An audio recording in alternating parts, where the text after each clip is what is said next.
చేసుకొని ముందుకు వెళదాం. దయచేసి కళ్ళు మూసుకుంటారా? తండ్రి, మా ఆత్మలను రక్షించుటకు శక్తి కలిగినటువంటి మీ వాక్యాన్ని సమీపిస్తున్న మాకు సమయోచితమైన జ్ఞానాన్ని ఇవ్వండి. మీ మాటలను మీ మాటలుగా మీరు చెప్పిన ఆలోచనతో ఆలోచించి సత్యాన్ని గ్రహించినట్లు కృప చూపండి. చెబుతున్న నాకు మంచి జ్ఞానాన్ని, వివేకాన్ని, వింటున్న మీ బిడ్డలకు అర్థం చేసుకునే శక్తిని, సత్యాన్ని గుర్తించగలిగినటువంటి వివేకాన్ని ప్రసాదించండి. ఉదయకాలంలో మాకు తోడుగా ఉన్నట్లుగానే ఈ మధ్యాహ్న కాల సమయం ముందు కూడా తండ్రి ఈ తరగతిలో మాకు తోడుగా ఉండగలరని ప్రార్థిస్తూ, భోజనం అయినా సరే మీ వాక్యం కోసం ఓపికతో కూర్చొని ఉన్నటువంటి మీ బిడ్డలను మీరు జ్ఞాపకం చేసుకున్నామని ప్రార్థిస్తూ, యేసు క్రీస్తు వారి పరిశుద్ధమైన నామంలో ఈ ప్రార్థన సమర్పిస్తున్నాం తండ్రి. ఆమేన్. దేవుని పిల్లలారా, మరి ఈ రెండవ సెక్షన్లో మరి శ్రమలు ఎవరికి అనే పాఠాన్ని మనం ఆలోచిద్దాం. శ్రమలు ఎవరికి? ఈ పాఠాన్ని ఈ లేఖనాల పరిశోధన సదస్సులో ప్రవేశపెట్టడానికి మీ ముందుకు తీసుకురావడానికి ముఖ్యమైన కారణం ఏంటంటే, ఈ రోజున క్రైస్తవ బిడ్డలకి లేదా క్రైస్తవ సమాజానికి శ్రమలు ఎవరికి అన్నదాని మీద సరి అయినటువంటి అవగాహన లేకపోవటం వలన క్రీస్తును నమ్ముకుంటే వచ్చే ప్రయోజనాల గురించి, లాభాల గురించి, ఆయన దగ్గర నుంచి ఏం పొందాలి అనే ఒక ఆయనకు వ్యతిరేకమైన ఆలోచనలోనికి వెళ్ళిపోయారు. దేవుడంటే ఇచ్చేవాడని, మనిషి అంటే పుచ్చుకునేవాడని, దేవుడికి మనిషికి ఈ సంబంధాన్ని ఇచ్చిపుచ్చుకునే సంబంధంగా మార్చివేశారు. ఈ ఆలోచనలను మనుషుల మట్టి మెదడులో నుంచి తుడిచివేసి, అసలు క్రైస్తవుడి జీవితంలో ఏం ఉండాలని దేవుడు కోరుకుంటున్నాడు అన్న వాస్తవాన్ని క్రైస్తవ బిడ్డలుగా మేము ముందుకు తీసుకురావాలన్న ఆలోచనతోనే ఈ పాఠాన్ని మరి ప్రవేశపెట్టడం జరిగింది. దేవుని పిల్లలారా, వింటున్న మీరు కూడా అన్ని చోట్ల విన్నట్లుగా అన్యమనస్కంగా మీరు వినకుండా చెబుతున్నటువంటి ఈ పాఠం లేదా అంశం ఎంతవరకు సత్యానికి దగ్గరగా ఉందో దీన్ని దయచేసి గమనించి పరిశీలించి స్వీకరించవలసిందిగా క్రీస్తు పేరట నేను మిమ్మల్ని కోరుకుంటున్నాను. దేవుని పిల్లలారా, మరి అసలు శ్రమలు అనేవి ఎవరికి? ఎందుకంటే బైబిల్లో చాలా చోట్ల శ్రమల గురించినటువంటి మాటలు మనకు కనబడుతుంటాయి. అయితే ఈ శ్రమలు అనేవి అసలు ఎవరికి? ఎవరు శ్రమల్లో ఉండాలి? ఎవరికి వస్తాయి శ్రమలు అన్న దానిని మరి రాయబడిన 66 పుస్తకాల నుంచి మనం చూద్దాం. మరి లోకాన్ని రక్షించటానికి వచ్చిన జగద్రక్షకుడైన మనము నమ్ముకున్న యేసు క్రీస్తు ప్రభుల వారికే కష్టాలు, నష్టాలు తప్పలేదన్న సంగతి బైబిల్ పట్టుకున్న వ్యక్తులుగా మీకు తెలుసు. ఆయన జీవితం అంతా కూడా కష్టాల గుండానే, శ్రమల గుండానే వెళ్ళిపోవటం బైబిల్లో మనం చూడగలం. ఎక్కడ పుట్టాడో తెలియకుండా ఒక మారుమూల గ్రామం, బెత్లెహేం అనేటువంటి ఒక గ్రామంలో ఆయన ఎక్కడ పుట్టాడో స్థలము కూడా తెలియకుండా, పుట్టిన తర్వాత ఆయన్ను పరుండ పెట్టడానికి స్థలము లేకపోవటం వలన ఒక పశువుల తొట్టిలో పరుండబెట్టబడి జీవితకాలం అంతా సరైన తిండి కానివ్వండి, సరైన వసతులు కానివ్వండి అనుభవించకుండా చివరికి మరణించేటప్పటికీ శవాన్ని పాతిపెట్టడానికి సొంత సమాధికి కూడా నోచుకోకుండా ఆయన శవాన్నంటూ పాతిపెట్టడానికి ఆయన కోసమే త్రవ్వినటువంటి ఒక సమాధి, ఒక 3 అడుగుల వెడల్పు, 6 అడుగుల పొడవు కలిగినటువంటి సమాధి గుంతకు కూడా నోచుకోకుండా ఎవరో ఒక ధనవంతుడి కోసం ముందుగానే తొలిపించుకొనిన ఆ తనది కాని సమాధిలో యేసుక్రీస్తును, ఆ డెడ్ బాడీని పాతిపెట్టడం అనేది మనకు తెలుసు. దేవుని పిల్లలారా, ఆయన పుట్టినప్పటి నుంచి సమాధికి చేరేటంత వరకు ఆయన జీవితం అంతా కూడా కష్టాల పాలైంది, కడగళ్ళ పాలైంది. యవ్వన ప్రాయంలో మరణించవలసి వచ్చింది. ఆలోచించండి. ఇది క్రీస్తు జీవితం అయితే మరి క్రీస్తు తర్వాత సువార్త భారాన్ని భుజస్కంధాల మీద వేసుకొని క్రీస్తుకు వారసులుగా సువార్తను ప్రపంచ నలుచెరుగులా ప్రకటించడానికి నడుం కట్టిన అపోస్తుల జీవితాలు ఏమైనా సుఖ సంతోషాలతో కొనసాగాయా అంటే వారి జీవితాలు కూడా కష్టాలతో, ఇరుకులతో, ఇబ్బందులతో, ఎన్నో శ్రమలతో కొనసాగినట్లుగా బైబిల్లో మనం చూడగలం. ఆలోచించండి దేవుని పిల్లలారా. ఆ తర్వాత వచ్చినటువంటి శిష్యులు ఏమైనా మరి వారి జీవితాలలో సుఖపడ్డారా? మరి మొదటి శతాబ్ద కాలంలో అపోస్తుల మాటలు నమ్మి క్రైస్తవులైనటువంటి క్రైస్తవ జనాంగాలు ఏమైనా, ఆ రోజున్న సంఘాలు ఏమైనా మరి సుఖ సంతోషాలతో ఏమైనా తెలియాడారంటే వారి జీవితాలు కూడానండి క్రీస్తుల అపోస్తులలాగా కష్టాలతో, కడగళ్లతో వారి జీవితాలు కొనసాగినట్లుగా 66 పుస్తకాల్లో బైబిల్ మనం చదువుతున్నప్పుడు మనం చూడగలం. ఆలోచించండి దేవుని పిల్లలారా. ఎందుకంటే క్రైస్తవ జీవితం అంటేనే ఎంతో పోరాటంతో కూడుకున్నదండి. అందుకేనండి మనం కూడా ఏం చేస్తుంటామంటే కష్టం వచ్చినప్పుడు, శ్రమ వచ్చినప్పుడు బాధపడిపోతుంటాం. మనకు సంతోషకరం, లాభాలు లేదా మంచి జరిగినప్పుడే దేవునికి కృతజ్ఞతాస్తుతులు చెల్లించుకుంటూ ఉంటాం. దేవుని పిల్లలారా మీరు ఆలోచించండి. మరి బైబిల్లో మనం చూడగలిగితే మరి కేవలం మనకు మేలు జరిగినప్పుడే దేవుడికి కృతజ్ఞతాస్తుతులు కూడికలు పెట్టుకోవాలా? మరి అన్ని సందర్భాల్లో ఆయన ఎడల కృతజ్ఞత కలిగి ఉండాలా? అసలు బైబిల్ ఏం చెప్పింది దీని గురించి అని మనం ఆలోచించగలిగితే దెస్సలోనికలోని సంఘానికి పౌలు గారు పత్రిక రాస్తూ దెస్సలోనికి రాసిన మొదటి పత్రిక దయచేసి 5వ అధ్యాయం 17-18 వచనాలను మీరు చూసినట్లయితే అక్కడ ఏం రాస్తున్నాడో చూడండి దేవుని పిల్లలారా. ప్రతి విషయమునందు దెస్సలోనికి రాసిన మొదటి పత్రిక 5వ అధ్యాయం 17-18 వచనాలండి, చదవండి. ప్రతి విషయమునందు కృతజ్ఞతాస్తుతులు చెల్లించుడి, ఇలాగు చేయుట యేసు క్రీస్తునందు మీ విషయంలో దేవుని చిత్తం అన్నాడు. చూడండి ఏమండి, మనం కృతజ్ఞత కూడికలు ఎప్పుడు పెట్టుకుంటాం? మామూలుగా కృతజ్ఞత కూడికలు మనం ఎప్పుడు పెట్టుకుంటుంటామండి? మంచి జరిగినప్పుడు, బిడ్డ పాస్ అయినప్పుడో, మగబిడ్డ పుట్టినప్పుడో, మన ఆడబిడ్డకి పెళ్లి సంబంధం కుదిరినప్పుడో, లేదా మన ఇంట్లో ఉన్న బిడ్డలకి ఉద్యోగాలు వచ్చినప్పుడో, ఇల్లు కట్టినప్పుడో, పెళ్లి చేసినప్పుడో, మన కుటుంబాల్లో ఏదైనా మేలులు, లాభాలు జరిగినప్పుడు కృతజ్ఞత కూడికలు మనం పెట్టుకుంటుంటాం. మరి కీడు జరిగితే, కీడు చేసినందుకు కృతజ్ఞత కూడికను పెట్టుకునే వాళ్ళు ఎవరైనా ఉన్నారండి? కీడు జరిగినప్పుడు కృతజ్ఞత కూడిక పెట్టుకుంటారా? పెట్టుకోరండి దేవుని పిల్లలారా.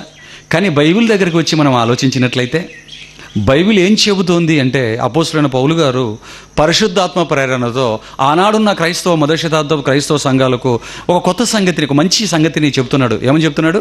17-18 వచనాల్లో ప్రతి విషయమునందును కృతజ్ఞతాస్తుతులు చెల్లించుట, ఇలాగు చేయుట యేసు క్రీస్తునందు మీ విషయంలో దేవుని చిత్తం అన్నాడు. చూడండి దేవుని పిల్లలారా, ప్రతి విషయంలో కృతజ్ఞతాస్తుతులు చెల్లించండి, అది దేవుని చిత్తం అంటున్నాడు. ప్రతి విషయంలో అంటే మేలు జరిగినప్పుడు దేవుడికి కృతజ్ఞతాస్తుతులు చెల్లించాలి, కీడు జరిగినా కూడా కృతజ్ఞతాస్తుతులు చెల్లించాలి.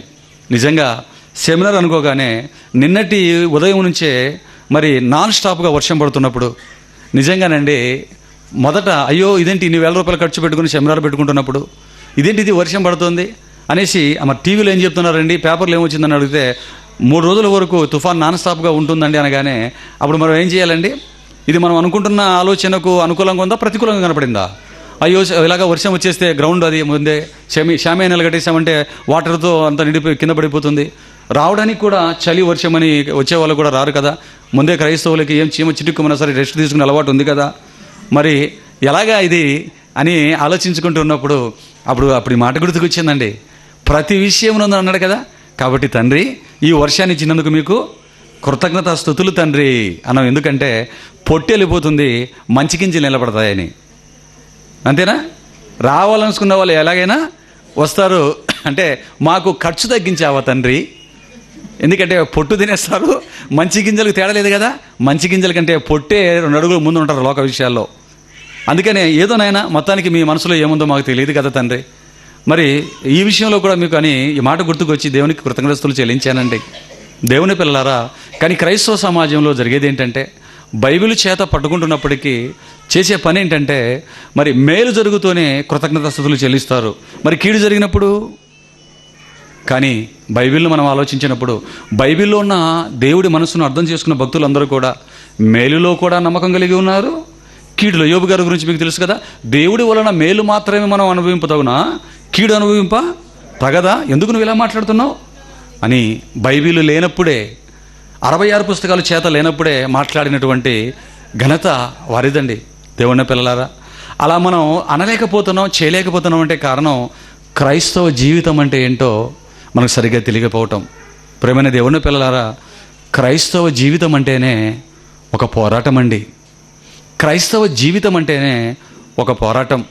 ఆలోచించండి దేవుని పిల్లలారా, మరి పోరాటంలో పాల్గొనే వారు ఎవరంటే సైనికుడండి. ఒక సైనికుడికి తాను యుద్ధంలో చేరేటప్పుడే తెలుసు, యుద్ధంలో చేరేటప్పుడే ఆయనకు తెలుసు ఏమని, తాను చేరుతున్న దేశం పక్షాన సైన్యంలో ఆ దేశం కోసం ప్రాణాలు అర్పించాలన్న సంగతి తెలుసు. తెలిసే ఆ ఉద్యోగంలోకి సైన్యంలోకి చేరతాడండి. దేవుని పిల్లలారా, సైనికుడి జీవితం సగటు దేశంలో నివసించే పౌరుడి జీవితంలాగా ఉండదు. ఎందుకంటే మరి దేశంలో నివసించే వ్యక్తుల్లాంటి సుఖవంతమైన జీవితం వారికి ఉండదు.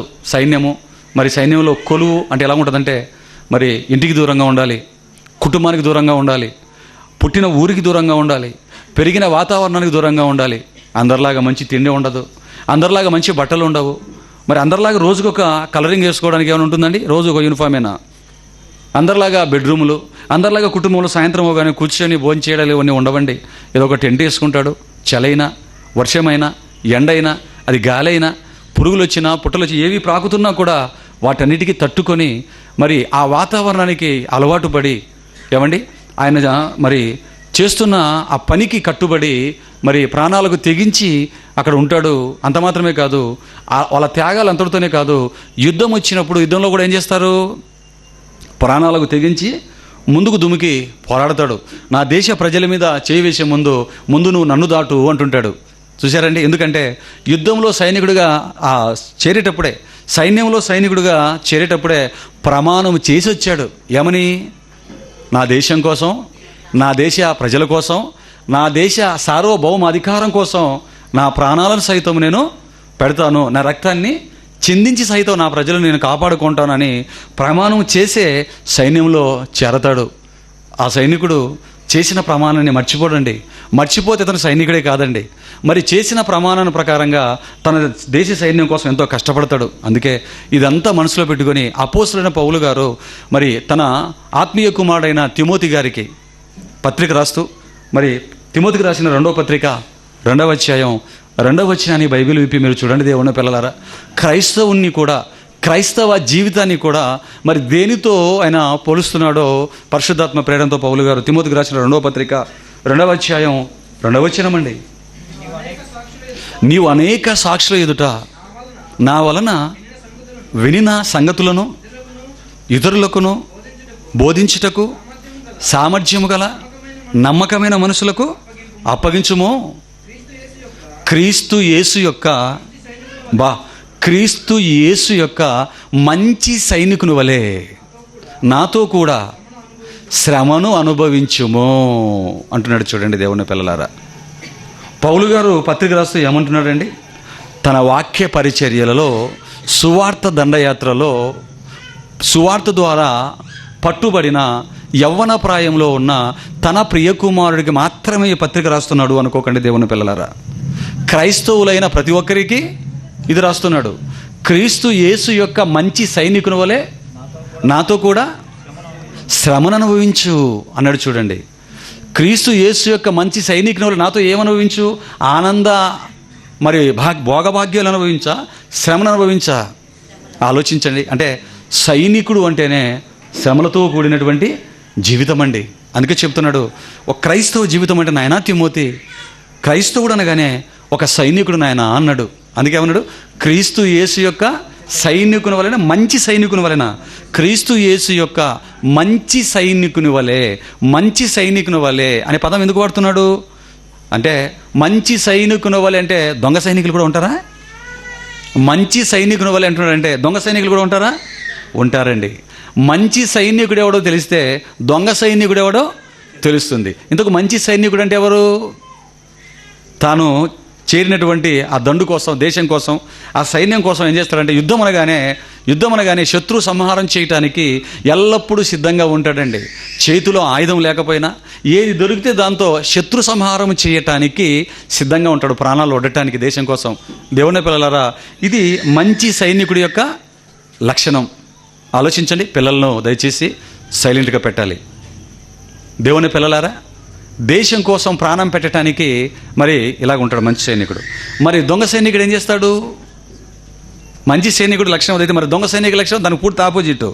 యుద్ధం అనగానే సబ్బుని తాగేస్తుంటాడు. యుద్ధం అనగానే తప్పుకుపోవటానికి ట్రై చేస్తుంటాడు. తప్పుకోవాలంటే మరి వాడిని నేను వెళ్ళిపోతానంటే యుద్ధం అంటే నాకు భయం అంటే ఒప్పుకోం కదా. అందుకు దొంగ పని చేయాలంటే దొంగ సైనికుడుగా ఏం చేస్తాడంటే, యుద్ధం అనగానే సార్ ఒకసారి మరి నేను టాయిలెట్కి ఏదో అంటాడు. ఇల్లరా పోనగా లోపలికి వెళ్ళిపోతాడు, మగ్గుతో నీళ్ళు తీసుకుంటాడు, సబ్బు తీసుకుంటాడు, టక టక టక టక నూరు కొట్టేస్తాడు. గుట్టకుడు కూడా కళ్ళు మూసుకొని తాకిస్తాడు. దాన్ని వచ్చి నిలబడుకుంటాడు. సబ్బు నీళ్ళు తాగితే ఏమవుతుంది? మోషన్స్ అవుతాయి. ఇక యుద్ధం లెఫ్ట్ రైట్ సౌదర్న్ విశ్రమణ కానీ సార్ గుడుగుడ అంటాడు, కడుపులో గుడి కూడా చెప్తుంటాడు. అప్పుడు ఏం చేసుకుంటాడు? ఎందుకంటే వాడిని ఉంచితే వాడికి సంబంధించిన ఆ మోషన్స్ అని ఇతర సైనికులు కనుక్కుంటే అనుకొని ఈయన తీసేయనరు అంటాడు, ఈయన తీసుకెళ్ళి హాస్పిటల్లో పడిన అంటాడు. యుద్ధం వచ్చేంత వరకు అలా ఉంటాడు. మరలా యుద్ధం ఒక లాంగ్ పీరియడ్ కొనసాగుతుంది అనుకోండి, ఎక్కువ సమయం, మరలా ఇంకొక దాంట్లో సబ్బులు కొట్టుకుని తాగేస్తాడు వీడు. ఆలోచించిన దేవుని పిల్లలారా, ఇది దొంగ సైనికుల లక్షణం. ఇలాంటి వాళ్ళు ఉంటారండి. వెళ్ళొచ్చిన సైనికులను అడగని చెప్తారు సీక్రెట్లన్నీ కూడా. దేవుని పిల్లలు ఎవరి సీక్రెట్స్ ఆలోచించండి దేవుని పిల్లలారా. అందుకే పౌలు గారు ఏమంటున్నారంటే, నాయన లోకంలో దొంగ సైనికుడు కూడా ఉన్నాడు నాయన, కానీ క్రీస్తును నమ్ముకున్న తర్వాత మనం ఎలా ఉండాలని చెప్తున్నాడండి? క్రీస్తు యేసు యొక్క మంచి సైనికుని వలె నాతో కూడా శ్రమను అనుభవించు. ఇలాంటి దొంగ సైనికులు కూడా ఉంటారు కనుక సైన్యములో ఉంటున్నా డ్రెస్ వేసుకుంటాడు, గన్ను పట్టుకుంటాడు, హైట్ ఉంటాడు, వెయిట్ ఉంటాడు, సౌదర్న్ విశ్రమం వచ్చు, షూ వేసుకుంటాడు, బెల్ట్ కట్టుకుంటాడు. యాజ్ ఇట్ ఈజీగా ఈ దొంగ సైనికుడు మంచి సైనికుడు ఎవరో కనుక్కోలేని విధంగా ఇద్దరు ఒకేలాగా ఉంటారు. మరి ఎక్కడ దొరుకుతారు వీళ్ళు? క్రియలలో దొరుకుతారు. ఆలోచించండి దేవుని పిల్లలు. అంటే ఈ మాటను బట్టి మనకు అర్థమవుతున్నది ఏంటంటే, క్రైస్తవుడు అనగానే యుద్ధంలో చేరిన, దేశం కోసం ప్రాణానికి సిద్ధపడిన సైనికుడు ఎలాగో క్రీస్తు కోసం, క్రిస్టియానిటీ కోసం ప్రాణం పెట్టడానికి సిద్ధపడిన వాడే క్రీస్తు యేసు యొక్క మంచి సైనికుడు, క్రైస్తవుడు అని మనకు అర్థమవుతుంది. మరి పౌలు గారు చెప్పిన మాట ఇదైతే, మరి పౌలు గారి కంటే ముందు ఉన్నాడు కదండి అపోస్తులైన పేతురు గారు. ఎందుకంటే ఈ పేతురు గారు ఆయన కూడా చెప్పాడు శ్రమల గురించి. ఎందుకంటే పేతురు గారు పౌలు కంటే ముందు క్రీస్తులో ఉన్నవాడు కదండి, మరి ప్రారంభకుడు కదండి సంఘానికి. ఆ మహానుభావుడు కూడా రాస్తూ అపోస్తులైన పేతురు రాసిన మొదటి పత్రిక 4వ అధ్యాయం 15-16 వచనాలు చూడండి దేవుని పిల్లలారా.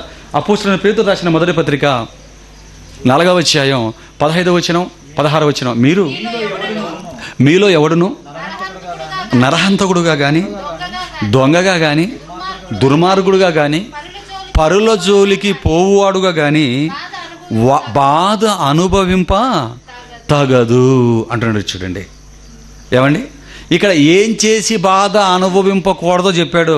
ఆ తర్వాత 16 వచనం చదవండి నాన్న. ఎవడైనను క్రైస్తవుడైనందుకు బాధ అనుభవించిన ఎడల అతడు సిగ్గుపడక ఆ పేరును బట్టియే దేవుని మహిమ పరచాలి అన్నాడు. చూడండి దేవుని పిల్లల, ఎవడైనను క్రైస్తవుడు అయినందుకు బాధ అనుభవించిన ఎడల, క్రైస్తవుడు అయినందుకు బాధ అంటే క్రైస్తవుడికి బాధ ఎప్పుడు రావాలంటున్నాడు? క్రైస్తవుడు అయితేనే బాధ. క్రైస్తవ జీవితమే బాధలతో కూడింది అంటున్నాడు. చూడండి దేవుని పిల్లలారా, మన బాధ ఎందుకోసం రావాలి, ఎందుకోసం రావాలో చెప్తున్నాడు. ఎందుకోసం రాకూడదు అంటే 15వ వచనంలో ఏమన్నాడు? దొంగగా కానీ, దుర్మార్గుడుగా కానీ, పరులో జోలికి పోయి ఇతరుల గురించి ఇతరులను గోకేసి వాళ్ళ దేవుళ్ళు అనేది అనేసేసి వాళ్ళ గురించి ఏదో పుస్తకాలు రాసేసేసి. ఎందుకంటే ఇప్పుడు కూడా అలాగా ఇతరుల జోలికి వెళ్తున్న వాళ్ళు ఉన్నారు. మరి ఒక ఆయన హైందవ క్రైస్తవం బుక్ రాశాడు కదండి. హైందవ క్రైస్తవం బుక్ రాశాడు, మరి వదిలిపెట్టట్లేదు వాళ్ళు. నువ్వు పద TV5కి పద, నువ్వు మరి చర్చకి రాని పట్టుకొని లాక్కెళ్ళిపోతున్నారండి. ఎందుకు? ఇది పరుల జోలికి పోయాడు కనుక బాధ వచ్చిందా? అలా బాధపడకూడదు మనం. మన బాధ ఎలాగుండాలి? క్రైస్తవుడు అయినందుకు బాధ అనుభవించిన ఎడలా అంటున్నాడు. చూడండి దేవుని పిల్లారా, క్రైస్తవుడు అయినందుకు బాధ రావాలి అంటున్నాడు. అంటే క్రైస్తవుడు అయితేనే ఏమంటున్నాడు? బాధ. మరొక మంచి మాట తిమోతికి రాసిన మొదటి పత్రిక 5వ అధ్యాయంలో కూడా పౌలు గారు సంఘాన్ని పురస్కరించుకొని ఏమన్నాడు తెలుసా అండి? క్రీస్తు యేసునందు సద్భక్తితో బ్రతుకను ఉద్దేశించు వారందరూ హింస పొందుదురు. ఉందా? తిమోతికి రాసిన మొదటి పత్రిక 5వ అధ్యాయంలో చూడండి. అపోస్తలుడైన పౌలు 2వ పత్రిక, తిమోతికి రాసిన 2వ పత్రిక 3వ అధ్యాయం 12వ వచనాన్ని చూడండి దేవుని పిల్లలారా. 3:12 తిమోతికి రాసిన 2వ పత్రిక 3:12. క్రీస్తు యేసునందు సద్భక్తితో బ్రతుకనుద్దేశించు వారందరూ హింస పొందుదురు అన్నాడు. చూడండి ఏమండి, క్రీస్తును నమ్ముకొని సద్భక్తితో, వాక్య సంబంధమైన ఒక మంచి భక్తితో బ్రతకాలనుకునే వారందరూనా క్రీస్తు యేసునందు సద్భక్తితో బ్రతకను ఉద్దేశించు వారందరూ అన్నాడు. చూడండి, వారందరూ ఏం పొందుతారట? హింస. బాధ, హింస. బాధ గొప్పదా? హింస గొప్పదా? హింస గొప్పది దేవుని పిల్లలారా. అంటే నువ్వు నీతిగా సద్భక్తితో బ్రతికినప్పుడా బ్రతకాలని ఉద్దేశించుకోగానే అంటున్నాడా? ఎప్పుడైతే క్రీస్తు యేసునందు సద్భక్తితో ఏ పాపము చేయకుండా పరిశుద్ధంగా దేవుడి పనిలో సజీవ యాగం అయిపోవాలి, నా తండ్రి కోసం నేను బ్రతకాలని నువ్వు అనుకుంటావో వెంటనే నీకేమొస్తుంటున్నాడు? హింస పొందుదురు అన్నాడు. చూడండి దేవుని పిల్లలారా, మరి ఇది నిజమా? ఇది నిజమంటారా? క్రీస్తును ధరించుకున్న మొదటి శతాబ్దంలో ఉన్న అపోస్తులకు, క్రైస్తవులకి మరి ఇవి సంభవించాయంటారా? ఒరిజినల్ క్రైస్తవులకి ఇవన్నీ మరి వచ్చాయి అంటారా? దేవుని పిల్లలారా, వచ్చాయండి, వచ్చాయి. మచ్చుకు మరి అలాగా క్రీస్తు కోసం బాగా బాధలు అనుభవించిన వ్యక్తులు ఎవరు అని మనం ఆలోచిస్తానండి. మరి ప్రపంచానికి ఉన్నతంగా సువార్తను మరి అందించిన వ్యక్తి యేసుక్రీస్తు ప్రభుల వారైతే, ఆయన తరువాత ఏమండి మరి ఆయనలాగే ఉన్నతంగా కష్టపడి మరి ఖండాంతరాలుగా మరి సువార్తను తీసుకెళ్లిన వ్యక్తి అలుపెరగక, పెళ్ళి కూడా పక్కన పెట్టి, తన బ్రతుకునే పనంగా పెట్టి, దేనిని పట్టించుకొనక తనకున్నవన్నీ కూడా ఏవైతే లాభకరంలో ఉన్నాయో అవన్నీ కూడా నష్టంతో ఎంచుకొని సువార్తను ప్రకటించడమే తనకు ప్రాణాధారంగా బ్రతికినటువంటి ఒక గొప్ప వ్యక్తి బైబిల్లో ఉన్నాడు. ఆయన మీకు అందరికీ తెలిసిన అపోస్తులైన పౌలు గారండి. పౌలు మహాశయుడు బైబిల్లో ఉన్నాడండి. ఏమండి, ఆయన పరిచర్య జీవితాన్ని మనం గమనించినప్పుడు దేవుని పిల్లలారా, క్రీస్తు వెళ్ళిపోయాడు, అపోస్తుల ద్వారా వాక్యం ప్రకటింపబడుతోంది. కానీ పౌలు గారు కూడా వాక్యాన్ని ప్రకటించడానికి పూనుకున్నాడు. వాక్యాన్ని ప్రకటించడానికి పూనుకున్న తర్వాత ఆ మహానుభావుడు మరి ఏం చేశాడని మనం బైబిల్లో మనం ఆలోచించగలిగితే, సెల్ ఫోన్స్ దయచేసి ఎవరు మాట్లాడకండి, మిమ్మల్ని రిక్వెస్ట్ చేస్తున్నాను, స్విచ్ ఆఫ్లో పెట్టండి దేవుని పిల్లలారా. మీరు మాట్లాడటం చేస్తున్నప్పుడు డిస్టర్బ్ అవుతుంది, సబ్జెక్టు మీకు అందదు, మీకు అందవలసిన సబ్జెక్టు మీకు అందదు. జాగ్రత్తగా మీరు ఈ విషయాన్ని గమనించండి దేవుని పిల్లలారా. ఎందుకంటే అన్ని చోట్ల దొరికే మాటలు ఇవి కావండి. ఈ మాటలు చెబుతున్నప్పుడు చాలామంది ఇష్టపడరండి. దేవుని నమ్ముకుంటే ఏదో అదొస్తుంది, ఇదొస్తుంది, నీకు అవస్థ ఇవొస్తాయి, దుఃఖదినాలకు వెళ్ళిపోతాయి, నీ కుటుంబం దీవింపబడుతుంది, మీ అబ్బాయికి పెద్ద ఇలాంటి ఉద్యోగాలు వస్తాయి, ఇలాంటి మాటలు చెప్పామనుకోండి, వీటికి ఆశపడి వచ్చేవాళ్ళు ఉన్నారు తప్ప సత్యాన్ని సత్యంగా చెప్పేవాళ్ళు చాలా తక్కువ మంది ఉంటారండి. సత్యాన్ని చెప్పడానికి ధైర్యం కావాలి, సత్యాన్ని చెప్పడానికి తెగువ కావాలి, సత్యాన్ని చెప్పటానికి మరి హింసలు కూడా సిద్ధపడి ఉండాలి, ఎన్నో ఆటుపోట్లకు గురవ్వాలి, ఎన్నో నిందలు పడాలి, అందరి నుంచో చీత్కారాలను చీదరింపులను కూడా ఎదుర్కోవాలి. దేవుని పిల్లలారా, మీరు ఆలోచించండి. మరి అసత్యం చెప్పడానికి ధైర్యం అవసరం లేదండి దేవుని వర్లారా. అందుకే ఇటువంటి మంచి వాక్యాలు చెప్పేటప్పుడు మీరు మనసు పెట్టి వినండి. మీకు అన్ని చోట్ల దొరకరు ఇలాగా ఉన్నది ఉన్నట్లుగా స్ట్రైట్గా వాక్యాన్ని మీరు ఏమనుకున్నా మీ జేబులో ఉన్న పేపర్ ముక్కలను కోరకుండా, మీ నుంచి వచ్చే పొగడతలను ఆశించకుండా, మీ ఆత్మలు రక్షించబడాలన్న ఆలోచనతో మీ మేలుకూరి చెప్పేవాళ్ళు చాలా రేరుగా కనపడతారు, అరుదుగా కనపడతారు దేవుని పిల్లలారా. ఏమండి, మరి పౌలు గారు సువార్త ప్రకటనకు వెళ్తున్నప్పుడు మరి ఏం జరిగిందో, ఆయన సువార్త ప్రకటించేటప్పుడు సత్యం నేర్చుకున్నాడు కదండి, సత్యం నేర్చుకున్నాడు కదా పౌలు గారు. మరి సత్యాన్ని ప్రకటిస్తున్నాడండి. సత్యాన్ని ప్రకటిస్తున్నప్పుడు, సత్యాన్ని తీసుకుని వెళ్తున్నప్పుడు, ఎందుకంటే సత్యం నేర్చుకున్నవాడు, సత్యం తెలుసుకున్నవాడు, సత్యం అర్థమైన వాడు ఒక దగ్గర ఉండడండి, ఒక దగ్గర ఉండడు. ఎందుకంటే పౌలు కూడా దేవుని సేవకుడే. పౌలు కూడా దేవుని సేవకుడుగా క్రీస్తుని నమ్మి మారిన తర్వాత మామూలుగా దేవుని సేవకుడు, దేవుని సేవ అంటే ఎలా చేస్తుంటామండి? అందరిలాగా ఆయన మరి ఇదిగో ఒక దగ్గర చర్చి కట్టుకొని ఒక పెద్ద హాల్ మాదిరి, ఇలాగా పెద్ద హాల్ మాదిరి వేసేసుకొని వేల మంది జనాల్ని కూడగట్టుకొని, ఏమండి ఆ వచ్చిన జనాల మీద ఇదిగో మీకు దుఃఖ దినాలన్నీ సమాప్తంలో అయిపోతాయి, మీకు అన్ని ఆశీర్వాదాలే అని చెప్పుకుంటూ, ఏమండి వారానికి ఆదివారం మాత్రమే కూడబెడుతూ మిగతా రోజులు తన కుటుంబంతో గడుపుకుంటూ, ఏమండి కట్టు బట్టలతో ఒక ఊరికి వచ్చి మరి కోట్ల రూపాయలు కొనుక్కొని మరి ఆడి కార్లని, ఎన్నో కోట్ల రూపాయలు విలువ చేసే కార్లలో తిరుగుతున్నటువంటి సేవ కాదండి పౌలు గారు చేసింది. ఈరోజు అనేకుల్లో మనం ఇది చూడగలం. కట్టు బట్టలతో మన ఊరికి కాళ్ళకు చెప్పులు కూడా లేకుండా వస్తాడు. అలాగ సైకిల్ మీద బైక్ మీద మనం చూస్తుండగానే ఆడి కార్లని, ఎన్నో బెంజీ కార్లని, కోట్ల రూపాయలు విలువ చేసే కార్లలో తిరుగుకుంటూ వాళ్ళ ఆవిడకి శుభ్రంగా పట్టి చీరలు వేసుకొని కుటుంబం అంతా బట్ట నలగకుండా వేసుకున్న పౌడర్ చెరగకుండా బ్రతుకుతున్న వారు ఎందరో ఉన్నారు. వేల మందిని కూడబెట్టుకున్నవారు. ఏమండి వాళ్ళు దేవుని సేవకులమని చెప్పుకుంటున్నారు. పౌలు గారు కూడా దేవుని సేవకుడే. మరి ఈయన కూడా మరి ఈనాటి సేవకుల్లాగా ఒక దగ్గర తిష్ట వేసి, ఏంటి పౌలు గారు ఒక సిటీలో తిష్ట వేస్తే అక్కడ జనాలు రారా అండి? రారా చెప్పండి, ఎందుకు రారండి? ఇంత సత్యం చెప్పే వ్యక్తి దగ్గరికి రారా అండి? అసలు మేము ఇంటికి వెళ్ళమండి, ఇక్కడ మీ దగ్గర ఉండిపోతామనే జనాంగాలు వచ్చేవారండి.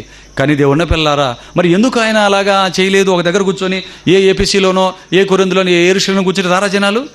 ఎందుకంటే సత్యం తెలిసినవాడు, సత్యం నేర్చుకున్నవాడు ఒక దగ్గర ఈ వాక్యాన్ని యేసుక్రీస్తును నమ్ముకున్న తర్వాత నరనరాన జీర్ణించుకున్నటువంటి మహాశయుడే అపోస్తులైన పౌలు గారు.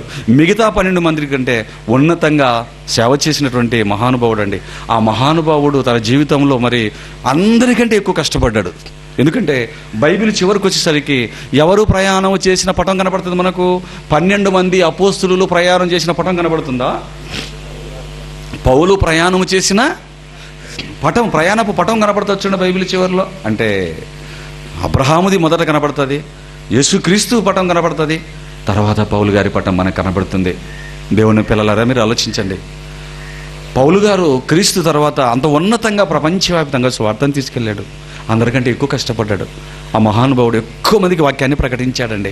ఒక చర్చి కట్టుకొని, ఆ చర్చికి మంచి కాంపౌండ్ కట్టుకొని, ఒక మంచి ఎత్తైంది కట్టుకొని, దానికి ఒక కమ్యూనిటీ హాల్ కట్టుకొని, దానికి ఒక స్కూల్ కట్టుకొని, దానికి ఒక హాస్పిటల్ కట్టుకొని, మందనంతా పోగేసుకొని, రండి ఇక్కడికి రండి, మీ దుఃఖ దినాలు పోతాయి, మీ రోగాలు పోతాయి, అలా చెప్పుకుంటూ మందను డెవలప్ చేసుకొని మాదే పెద్ద అలా మాట్లాడలేదండి మహాశయుడు. ఏమండి వాక్యం వచ్చిన వ్యక్తి ఒక దగ్గర ఉండడండి. వాక్యం తెలుసుకున్న వ్యక్తి ఒక దగ్గర నిలబడటండి, విశ్వవ్యాపితం అయిపోతాడు. పౌలు గారు కూడా అండి ఇంత మహాశయుడు అండి. మేము చాలా వాళ్ళ పాద ధూళితో సమానం అండి. మేము పౌలు గారి అపోస్తుల పాద ధూళితో సమానంలో మాకేం తెలియదండి. వాళ్ళకి తెలిసినంతలో మాకు ఇంత కూడా తెలియదు బైబిల్. ఆ మహానుభావుడు ప్రపంచమంతా సువార్త ప్రకటిస్తూ, దేవుని వారలారా, ప్రపంచానికి సువార్త ప్రకటిస్తున్నప్పుడు ఏమండి క్రైస్తవుల విశ్వాసాలను దృఢపరచడానికి, స్థిరపరచడానికి ఒక మంచి మాట రాస్తున్నాడు చూడండి బైబిల్లో. మరి అపోస్తుల కార్యాలు 14వ అధ్యాయం 22వ వచనం. అపోస్తుల కార్యాలు 14వ అధ్యాయం 22వ వచనం రాసుకోండి దేవుని పిల్లలారా, రాసుకోనండి. దేవుడు పని విడిచిపెట్టి కష్టాలు లేక, బాధలు, శ్రమలు ఏమీ లేక శుభ్రంగా తమ కుటుంబాలను పోషించుకుంటూ, ఉద్యోగాలు, వాళ్ళకు వచ్చే రోగాల శ్రమలు తీసుకొచ్చి దేవుడు వేస్తున్న క్రైస్తవ్యానికి పాఠం ఒక మంచి మేల్కొల్పు కావాలి. అపోస్తుల కార్యాలు 14వ అధ్యాయం 22వ వచనం చూడండి. 14:22 అపోస్తుల కార్యాలు. శిష్యుల మనస్సులను శిష్యులు అంటే ఎవరు? క్రీస్తు బాటలోకి వచ్చిన వారు, బాప్తిస్వం ద్వారా క్రీస్తును ధరించుకున్నవారు.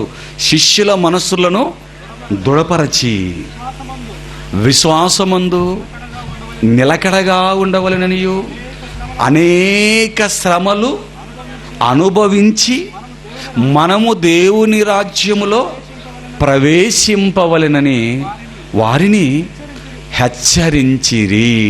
ఎవరి హెచ్చరించిన వ్యక్తులు? పౌలు బర్నబాలు ఏమండి క్రైస్తవ శిష్యుల మధ్యకు వెళ్ళిపోయి క్రైస్తవ బిడ్డలకి ఏమని చెప్తున్నారంటే, నాయన అనేక శ్రమలు అనుభవించి మనం పరలోక రాజ్యంలో ప్రవేశించాలి. పరలోక రాజ్యానికి ప్రవేశించటానికి, పరలోక రాజ్యంలో ప్రవేశించడానికి మునుపు ఏమనుభవించాలి? పోలీస్ అయినందుకు లాఠీ చేతిలో ఉండాలి, టీచర్ అయినందుకు కనీసం బెత్తమైనా చేతిలో ఉండాలి, స్టూడెంట్ అయినందుకు పెన్నైనా చేతిలో ఉండాలి అని కనీసం మాట్లాడుతుంటాం కదా. ఇప్పుడు క్రైస్తవుడైనందుకు క్రైస్తవుడికి ఏముండాలంటున్నాడు? మీరు మొదటిది అనేక వదిలేసి శ్రమలు అనుభవించాలి అంటున్నారు. అనేకమైన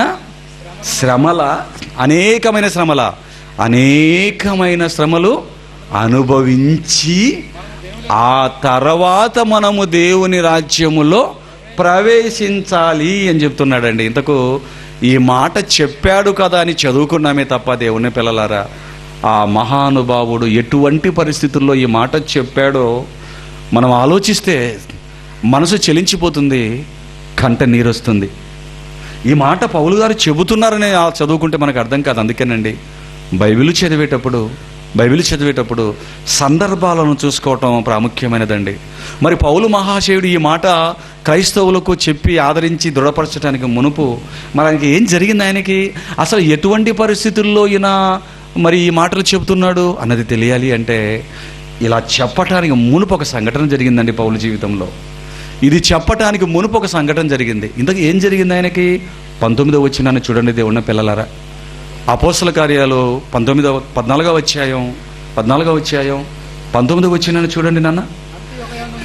అంతియొకయ నుండి ఈకోనియా నుండి యూదులు వచ్చి జనసమూహములను తమ పక్షముగా చేసుకొని పౌలు మీద రాళ్ళు రువ్వి అతడు చనిపోయనని అనుకొని పట్టణము వెలుపలికి అతన్ని ఈడ్చిరి అన్నాడు. చూడండి ఎక్కడెక్కడి నుంచి వచ్చారటండి వీళ్ళు. అంతియొకయ నుండి ఈకోనియా, పెద్ద పట్టణాలండి ఇవి. అంతియొకయ అనేది ఇప్పుడు ఇంగ్లీష్లో ఏదో మంచి పేరు అండి దానికి. అంతియొకయ, ఈకోనియా అనేవి అప్పట్లోనే పట్టణాలు. యూదులు ఏం చేశారంటే ఆ యూదులందరి మిగతా వాళ్ళందరి జనాలను వెంట పెట్టుకొని వచ్చారటండి. ఎవరి మీదికి? పౌలు గారి మీదికి. ఇంతకు వాళ్ళకు ఈయనకి వాళ్ళకు విరోధం ఏముంది? వాళ్ళ ఆస్తులు రాయించుకున్నాడా? వాళ్ళ సొత్తు ఏమైనా అపహరించాడా? వాళ్ళేమో తిట్టాడా? ఒకే ఒకటి, క్రీస్తును ప్రకటిస్తున్నాడు, క్రీస్తును సత్యాన్ని చెబుతున్నాడు. వారు యూదులైనా అబ్రహాము గర్భంలో వచ్చిన సత్యాన్ని అర్థం చేసుకోలేక క్రీస్తును చంపేశారు. అప్పటికే క్రీస్తు వారికి అర్థం కాలేదు. అర్థం కానప్పుడు ఈయన చంపాడు. శపన గారిని అనేకులు కొట్టి చంపాడు. ఈయన కూడా తక్కువ వేయడం కాదు. కానీ అర్థం చేసుకున్న తర్వాత సత్యం పక్షాన నిలబడి సత్యాన్ని ప్రకటిస్తున్నప్పుడు అసత్యంలో ఉన్న వాళ్ళు ఏమని చూశారండి? సత్యము చెబుతున్న వాడికి సపోర్ట్ ఎక్కువ ఉంటుందా, అసత్యం చెప్పేవాడికి సపోర్ట్ ఎక్కువ ఉంటుందా? అసత్యం చెప్పేవాడికే సపోర్టు. ఈ లోకం ఎవరిని నమ్ముతుంది? గుర్జీత్ బాబా అని నమ్ముతుంది, దయా బాబాని. వాటర్ బాబా, ఇప్పుడు చెప్పేది గోరంలో నీళ్లు కొట్టే వాటర్ బాబా అని నమ్ముతుంది. కర్చీపుల బాబా అని నమ్ముతుంది ఈ లోకం. క్రైస్తవుల్లో కూడా ప్రవేశించారండి కర్చీపుల బాబాలు, వాటర్ బాబాలు, నూనె డబ్బాల బాబాలు, వజ్రాల బాబాలు, ఏమండి ఆడబాబాలు కూడా వచ్చేసారు. గోటి వైద్యం, వెంకాయమ్మ గుంటూరులో. దేవుని పిల్లలారా, అసత్యం దగ్గరికి సంఖ్య ఎక్కువ ఉంటుంది, సత్యాన్ని నమ్మేవారు కొందరే. పౌలు మహాశయుడు సత్యం పక్షాన్ని చెబుతుంటే ఈ దుర్మార్గులైన యూదులు ఏం చేశారు తెలుసా అండి? జన సమూహాలు అంటే ఏంటంటే, సమూహాలంటే సుమారు మీ అంతమంది ఉంటే ఒక సమూహం అనొచ్చు, సుమారుగా ఇంకా డబల్ ఉన్నా కూడా సమూహం అంటారు. సమూహాలుగా జనాలను వెంట పెట్టుకొని వచ్చి పౌలు సత్యం క్రీస్తును ప్రకటిస్తుంటే ఏం చేశారట? పౌలు మీద రాళ్ళు రువి అతను చనిపోయిన అనుకుని, అంటే అండి రాళ్లతో కొట్టి చంపేయటం అంటారు దీన్ని. యూదుల్లో ఉన్నటువంటి శిక్షలలో అత్యున్నతమైన శిక్షే ఈ రాళ్లతో కొట్టి చంపేయటం. యూదులు ఎలాంటిలో తెలుసా? దుర్మార్గులండి వాళ్ళు. ఒక మనిషిని రాళ్లతో కొట్టి చంపాలంటే మనతో అవుతుందండి? వాడు ఎంత తప్పు చేసినా కూడా ఇతరులు అయ్యో కొట్టకండి, ఎందుకు అలా కొడుతున్నారు? అయ్యో పోనీలేండి. తల్లిదండ్రుల బిడ్డలను కొడితేనే అయ్యో ఎందుకంటే ఎలా కొడుతున్నారంట, ఆమె చేత్తో కొడితే కర్రతో కొడితేనే. రాళ్లతో కొట్టి చంపుతుంటే మనం చంపలేని మన వల్ల కాదండి. కానీ యూదులకు పెద్ద సరదా అది. వాళ్ళకి ఎక్కువ ఇంట్రెస్ట్ దాని విషయంలో. జనసమూహాలు వచ్చి రాళ్ళు తీసుకొని పౌలు గారిని ఏం చేశారట? కొట్టేశారటండి. ఏమండి, రాళ్లతో కొట్టడం ప్రపంచంలో అన్నిటికంటే భయంకరమైన శిక్ష. ఒకప్పుడు శిక్ష ప్రపంచంలో అమల్లో ఉండేదండి. ఇశ్రాయేలీల నుంచే పుట్టింది శిక్ష. ఈ శిక్ష వచ్చినప్పుడు ప్రపంచ దేశాలు చూసి చలించిపోయి జడ్జీలు కూడా అయ్యో ఏ శిక్ష అయినా వేయండి, కానీ మీరు రాళ్లతో మాత్రం మనుషుల్ని కొట్టి చంపే శిక్షను తీసేయండి అయ్యా బాబు అని ప్రపంచ దేశాలన్నీ ఏకతాటి మీదకి వచ్చి మనిషిని రాయితో కొట్టి చంపే శిక్షను ఎత్తిపడేసేయండి. ఉరిని కూడా తీసేసే చాలా దేశాలు ఇప్పుడు. అన్నిటికంటే ఉరి అలా వదిలేస్తే 2 నిమిషాల ప్రాణం పోతుంది. కానీ రాళ్లతో కొట్టడం అంటే రాళ్లతో కొట్టి కొట్టి కొట్టి కొట్టి తలకు కాళ్ళకు ముక్కులకు తగులుతుంటే ఎప్పుడండి ప్రాణం పోతుంది? బ్లడ్ కారి చాలా భయంకరం ఊహించుకుంటేనే. యూదులు పౌలు గారిని ఏం చేశారంటే శిక్ష పౌలుకేశారండి. రాళ్ళు తీసుకొని వచ్చి ప్రిపేర్డ్గా వచ్చారు వీళ్ళు చంపేయడానికి. వచ్చి పౌలు వాక్యం ప్రకటిస్తున్నప్పుడు రాళ్ళు తీసుకొని జనసమూహాలు తమ పక్షం చేసుకొని రాళ్లతో కొట్టేశారటండి. చచ్చిపోయాడు అనుకున్నారు. ఇక అదృష్టవశాత్తు చచ్చిపోలేదు మహానుశివుడు. చంపేసి చూశారు, చూడండి వాడు చచ్చిపోయాడు లేదో చూడండి అండి. వాళ్ళు మనలాగా దూరం నుంచి కొడతారు అనుకున్నారా? సత్యంత వరకు కొడతారండి. కొట్టేశారు, తల బద్దలైపోయి మొహంతో బ్లడ్ అంతా అయిపోయి. రాళ్ళతో కొడితే ఎలా ఉంటుందండి? రాళ్ళు అంటే చిన్న చిన్న రాళ్ళు కాదు, ఇలా రేణిగా విత్తనాలు ఇలా కాదు, పెళ్ళిళ్ళలో వేసుకుంటాం చూడండి పూల చేనులు. పెళ్లి కొడుకు పెళ్లి కూతురు సిగ్గుపడుతూ ఇలా వేసుకుంటుంటారు. సిగ్గుపడుతూ వేసుకునే పూల చేనులు కాదు ఇవి, చావాలన్న ఉద్దేశంతో కొట్టిన రాళ్ళ దెబ్బలండి. రాళ్ళు అంటే ఒళ్ళంతా గాయాలైపోయి దేవుని పిల్లలు రక్త కాలువలు అయిపోయాడండి. వచ్చారు, చూశారు, చచ్చిపోయాడు. మరి ఏం చేశారంట? రాళ్లతో కొట్టి అతడు చనిపోయిననుకొని విడిచిపెట్టి వెళ్ళిపోయిరి అన్నారా? చూడండి రా, వీడు బతుకున్నాడు లేదు, చచ్చిపోయాడు. మరి ఏం చేయాలి? పట్టణము వెలుపలికి అతనిని ఈడ్చిది. ఏమండి, ఊరి వెలుపలికి ఈడ్చారా? పట్టణం వెలుపలికి ఈడ్చారా? చిత్తూరు పట్టణమా ఊరా? పట్టణం. శర్మన్ దగ్గర ఒక వ్యక్తి రాళ్లతో కొట్టి చంపేశామనుకోండి, ఇతన్ని ఊరు వెలుపలకు తీసుకెళ్ళాలంటే ఎంత దూరం ఉందండి? ఊరు వెలుపల ఎక్కడికండి? ఒకవేళ అంతో ఇంతో ప్రాణం ఉంటే ఆ ప్రాణం ఇప్పుడు ఎక్కడికి వెళ్ళిపోతుంది? ఈడ్చుకొని పట్టణం వెలుపలికి ఈడ్చుకునే లోపు ఉన్న ఊపిరి కాస్త పోతుందండి. పట్టణములో కొట్టేశారు, రాళ్ళతో చచ్చిపోయాడు వీడు. కాబట్టి నేను చేయాలి ఇప్పుడు? పట్టణం వెలుపలికి ఈడ్చి పడేయాలి ఈ శవాన్ని అనేసి ఈడ్చి పడేశారటండి. ఈడ్చడం అంటే ఎలాగా తెలుసా అండి? అప్పుడప్పుడు మనం కూడా చచ్చిపోయిన వాటిని కొన్నిటిని ఈడ్చుతుంటాం. చచ్చిపోయిన తర్వాత మనం ఈడ్చుకొని లేవేమో చెప్పండి మీరు. కుక్క, ఎలుక అనకండి, ఎలుక సింపుల్గా టక్ తీసుకెళ్ళిపోతాం.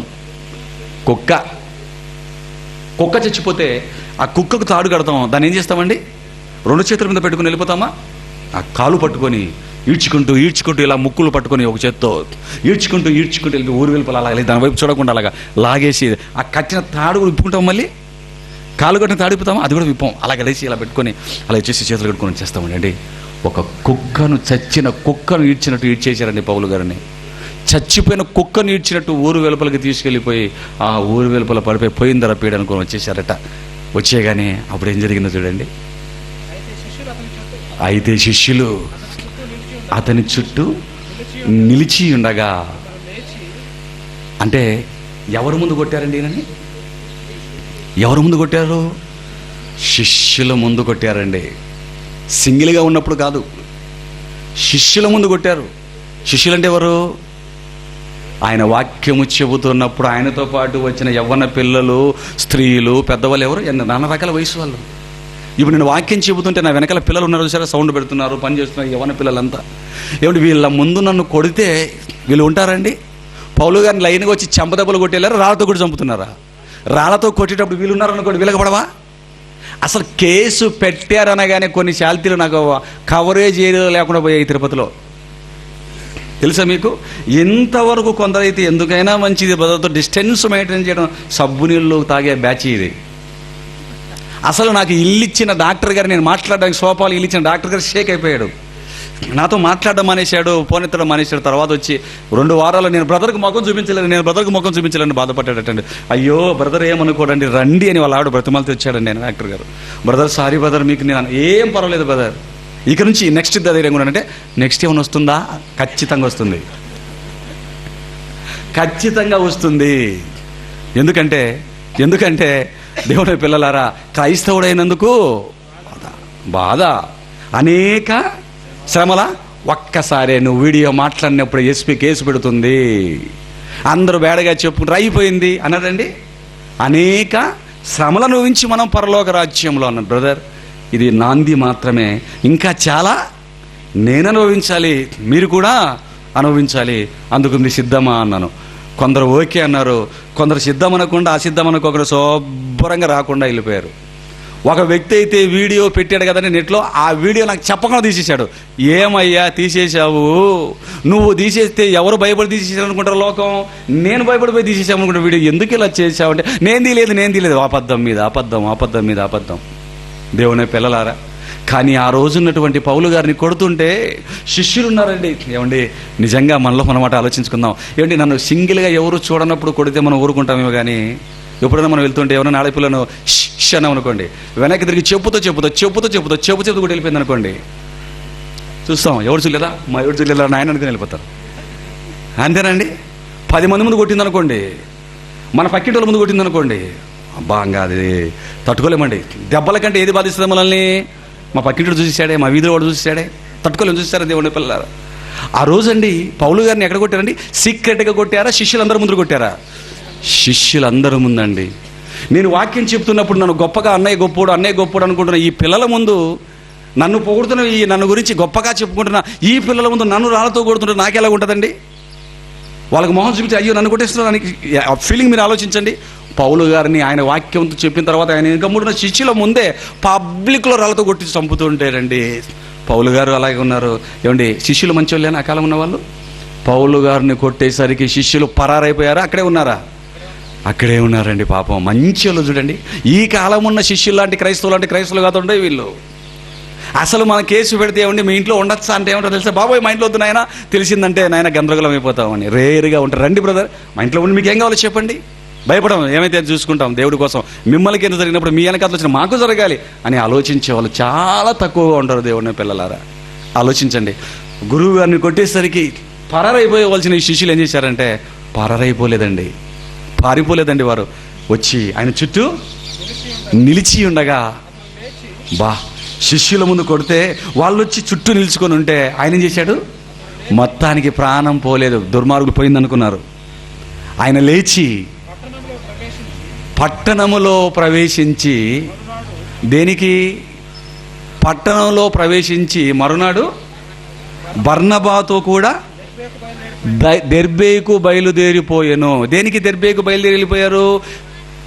కొట్టినటువంటి గాయాలకు మంచి వైద్యుని సంప్రదించటానిక, ఒక 4 రోజులు గాయాలు తగ్గేంత వరకు రెస్ట్ తీసుకోవటానిక, లేకపోతే ఒక మంచి ఆకు పసర్లతో కట్లు కట్టించుకోవటానిక, లేచి మరునాడు మరునాడు అంటే ఒక్కరోజు, మరునాడు అంటే ఈరోజు కొట్టారు, మరుసటి రోజు మరల ఏం చేశాడు?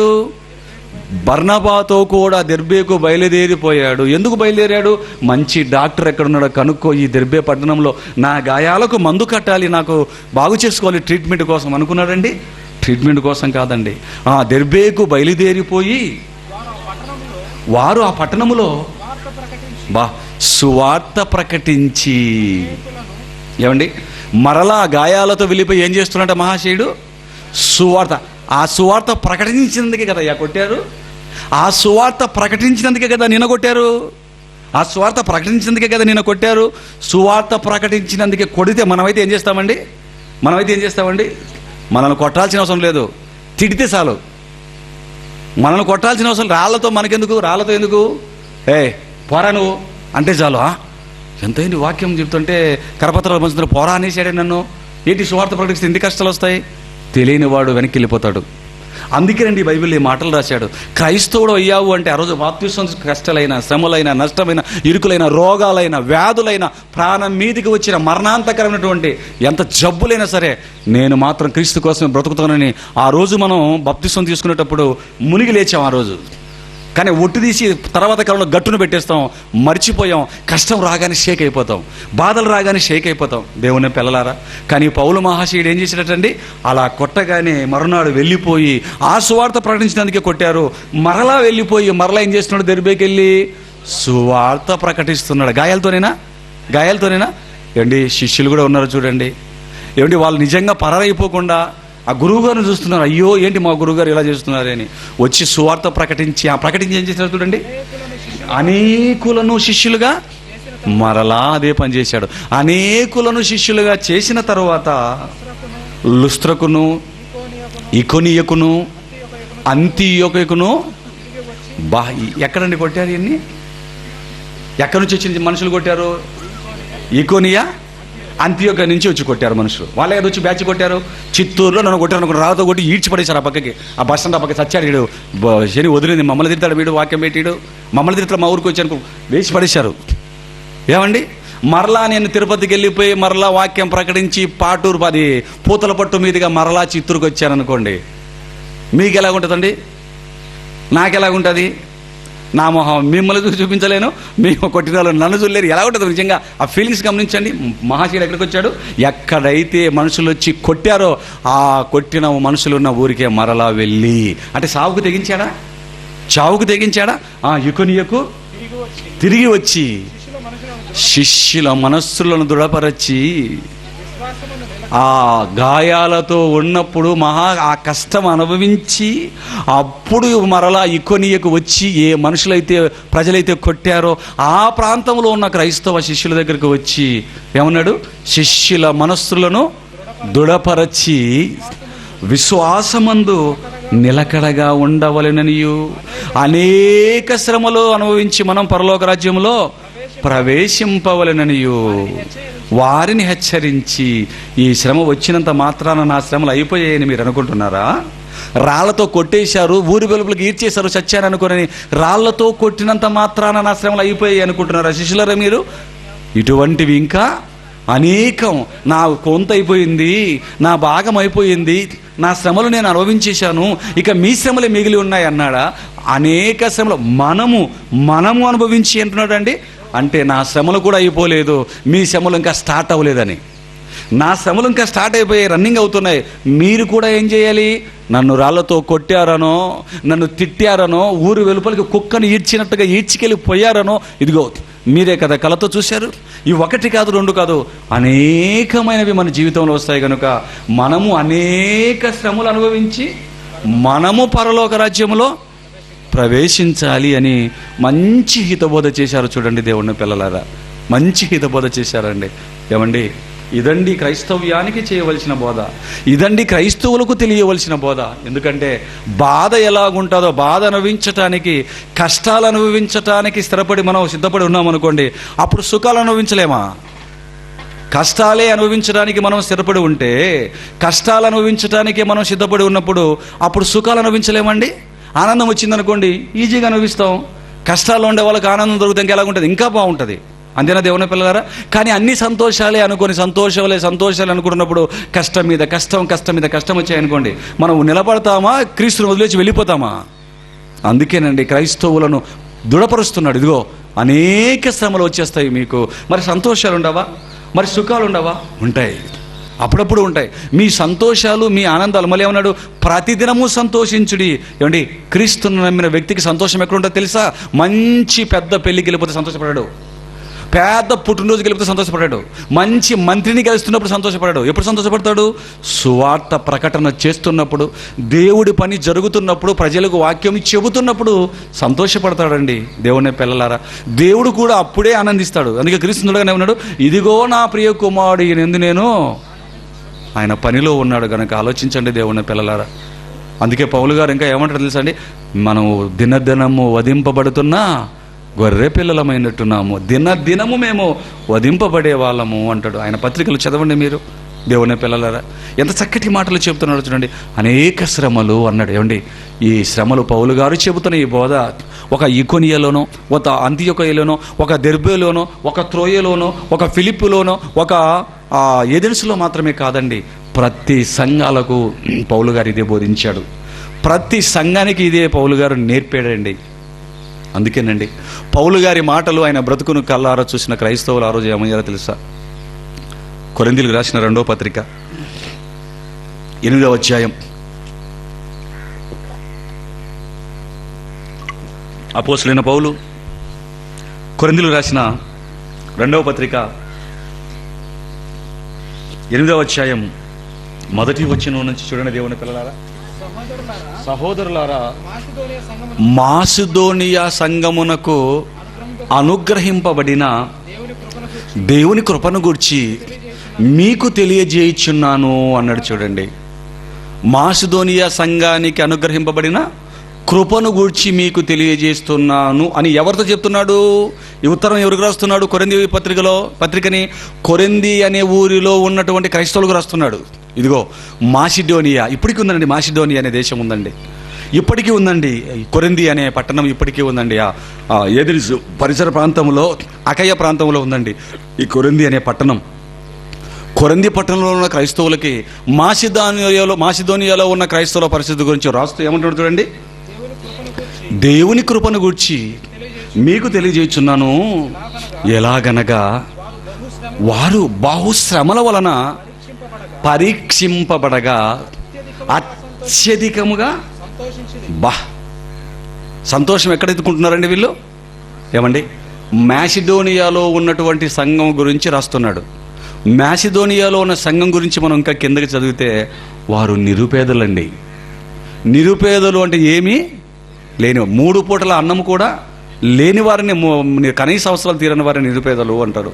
ఈ మాసిడోనియాలో దేవుని నమ్మిన సంఘం ఎటువంటి సంఘం అంటే అది నిరుపేదలతో కూడినటువంటి నిండిపోయిన సంఘం అండి. మరి వారికి ఏమొచ్చాయట? శ్రమలు వచ్చాయట. శ్రమల బహుశ్రమల? బహుశ్రమల వలన పరీక్షింపబడగా. అంటే క్రైస్తవుడికి పరీక్ష దేని వల్ల జరుగుతుంది? బంగారానికి పరీక్ష ఎక్కడ జరుగుతుంది?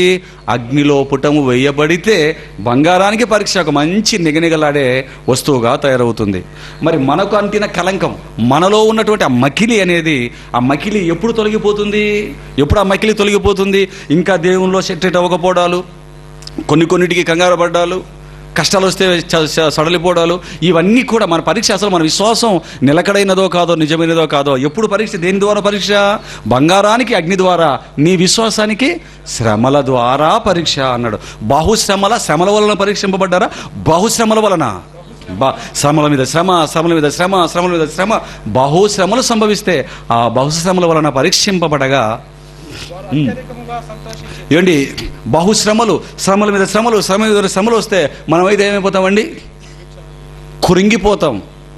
ఇంకా కొందరైతే దేవుని విడిచిపెట్టి, ఏంటి దేవుడు చాలామంది ఉన్నారు, అయ్యో యేసుక్రీస్తు నమ్ముకుంటే కష్టాలేనా, ఇన్ని కష్టాలు, వద్దు బాబు ఈ కష్టాలను విడిచిపెట్టి వెళ్ళిన చాలామంది ఉన్నారండి. ఈ పాఠం తెలియక. దేవునే పిల్లలారా, క్రైస్తవుడు అనేందుకు బాధ అని దేవుడు ముందే చెప్పాడండి. బహుశ్రమల వలన నిరుపేదలు పరీక్షింపబడితే వారు ఏం చేశారంటే, ఏడ్చకుండా, గగ్గోలు పెట్టుకుని, ఒకరిమొకరు కూడా చూసుకొని, దుఃఖాలు, ఒకరి కన్నీళ్ళు ఒకరు తుడుచుకోకుండా ఏం చేస్తున్నారట? అది సంతోషపడ్డారా? అత్యధికంగా సంతోషపడ్డారా? అత్యధికమైన సంతోషం అంటే ఏంటండి? అది అత్యధికమే. మనకు అత్యధికమైన సంతోషం వచ్చిందని కూడా అప్పుడు ఏమంటామండి? ఈ అంటుంటాం మనం, అంతేనా? అత్యధికమైన సంతోషం వచ్చి ఏం చేస్తుంటాం? అనుకుంటా. కొందరైతే యూ అని కిందికి కొడతాడు, ఒకడేమో పైకి ఇలా కొడతాడు, అంతేనండి. ఒకడేమో డ్యాన్స్ చేస్తాడు, ఒకటి డ్యాన్స్ చేస్తాడు, ఒకడు దొల్లుతాడు, ఏదైతే చేస్తాడు. ఒకడు ముద్దులు పెడతాడు, ఒకడు వాళ్ళ అమ్మని ఎత్తుకు ఎర్రని కింద పడేస్తాడు. ఏమండి, ఒక్కొక్కడు ఒక్కొక్క విధంగా తన ఆనందాన్ని వ్యక్తపరుస్తాడు. ఏమండి, వీరు కూడా మనం మంచి జరిగినప్పుడు ఆనందపడే వ్యక్తపరుస్తాం, కానీ వీళ్ళు ఎప్పుడు ఆనందపరుస్తున్నారు? ఎప్పుడు అత్యధికంగా సంతోషిస్తున్నారు? బహుశ్రమల వలన పరీక్షింపబడగా అత్యధికంగా సంతోషించే ఆ మైండ్ ఎక్కడి నుంచి వచ్చింది వీళ్ళకి? పౌలు గారి బ్రతుకును చూశారు, క్రీస్తు బ్రతుకును తలంచుకున్నారు, నరనరాల్లో దేవుని నమ్ముకుంటే ఏం జరుగుతున్న సబ్జెక్టు నేర్చుకున్నారు. మనకు సబ్జెక్టు చెప్పే దిక్కు లేక కష్టం అనగానే ఓయమా అంటుంటాం. అన్ని దీవెనలు, ఆశీర్వాదాలు. రోగం రాగానే ఓయమ్మ ఇది ఎప్పుడు వెళ్ళిపోతుంది, చచ్చిపోతానేమో, ఎందుకు ఇక్కడ కంగారు పడుతున్నాం? శ్రమ రాగానే ఎందుకు సడలిపోతున్నాం? శ్రమ రాగానే ఎందుకు పారిపోతున్నాం? శ్రమ రాగానే ఎందుకు మనం వీక్ అయిపోతున్నాం? సబ్జెక్టు చెప్పకపోవటం, సబ్జెక్టు తెలియకపోవటం. దేవుని నమ్ముకుంటే అన్ని ఆశీర్వాదాలు, ఆశీర్వాద జల్లులే, ఆశీర్వాదపు వరదలే అన్ని మనకి ఎక్కడ చూసినా కూడా. దుఃఖ దినాలు పోతాయి అని క్రైస్తవుడు అంటున్నాడు ఈరోజు. దుఃఖ దినాలు క్రీస్తుని నమ్ముకుంటే స్టార్ట్ అవుతాయని బైబిల్ చెప్తోంది. మీరు ఎవరి మాట నమ్ముతారు? మీరు దొల్లుతారండి. ఆలోచించండి దేవునే పిల్లలారా. సమాజానికి తెలివి, సరైన ఆలోచన చెప్పే దిక్కు లేకపోవడం అనండి. ఆలోచన, మంచి యజమాని లేకపోతే కుటుంబం పాడవుతుంది, మంచి హెడ్ మాస్టర్ లేకపోతే స్కూలు పాడవుతుంది, మంచి బోధకుడు లేకపోతే సమాజం పాడవుతుంది, మంచి స్పీకర్ లేకపోతే క్రైస్తవ సంఘం పాడవుతుంది. ఆలోచించండి దేవుని పిల్లలారా, ఆలోచించండి. వారు నిరుపేదలైనను వారి దాతృత్వము బహుగా విస్తరించెను.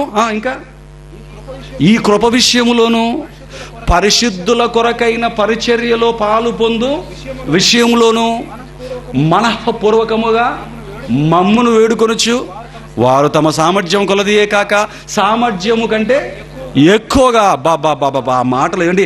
నిజంగా చదివారు ఎప్పుడైనా మాటల్ని? చదివితే ఎప్పుడైనా ఆలోచించారు? ఏ మాటలు అర్థం ఏంటో ఆలోచించారా దేవుని పిల్లలారా? యెరూషలేము, ఆ మాటలకు అర్థం ఏంటంటే వీరికి వాక్యం ఎక్కడి నుంచి వచ్చింది? ఈ మాసిడోనియాలో ఉన్న క్రైస్తవులకి మొట్టమొదటి క్రైస్తవులు ఎవరు? యెరూషలేములో, యూదయలో యెరూషలేము అనే పట్టణంలో ఉన్న ఆ మొట్టమొదటి 3,000 మందితో ఏర్పడిన ప్రారంభ సంఘం. ఆ తర్వాత 5,000 మంది వచ్చి కూడుకున్నారు. చరచిరాస్తులను అమ్మేశారు దేవుడి కోసం. అపోస్తలులు వచ్చి పాదాల చింత పెట్టేశారు. వారు డబ్బులు ఇచ్చి అనేక ప్రాంతాలకు సువార్తను పంపించేశారు.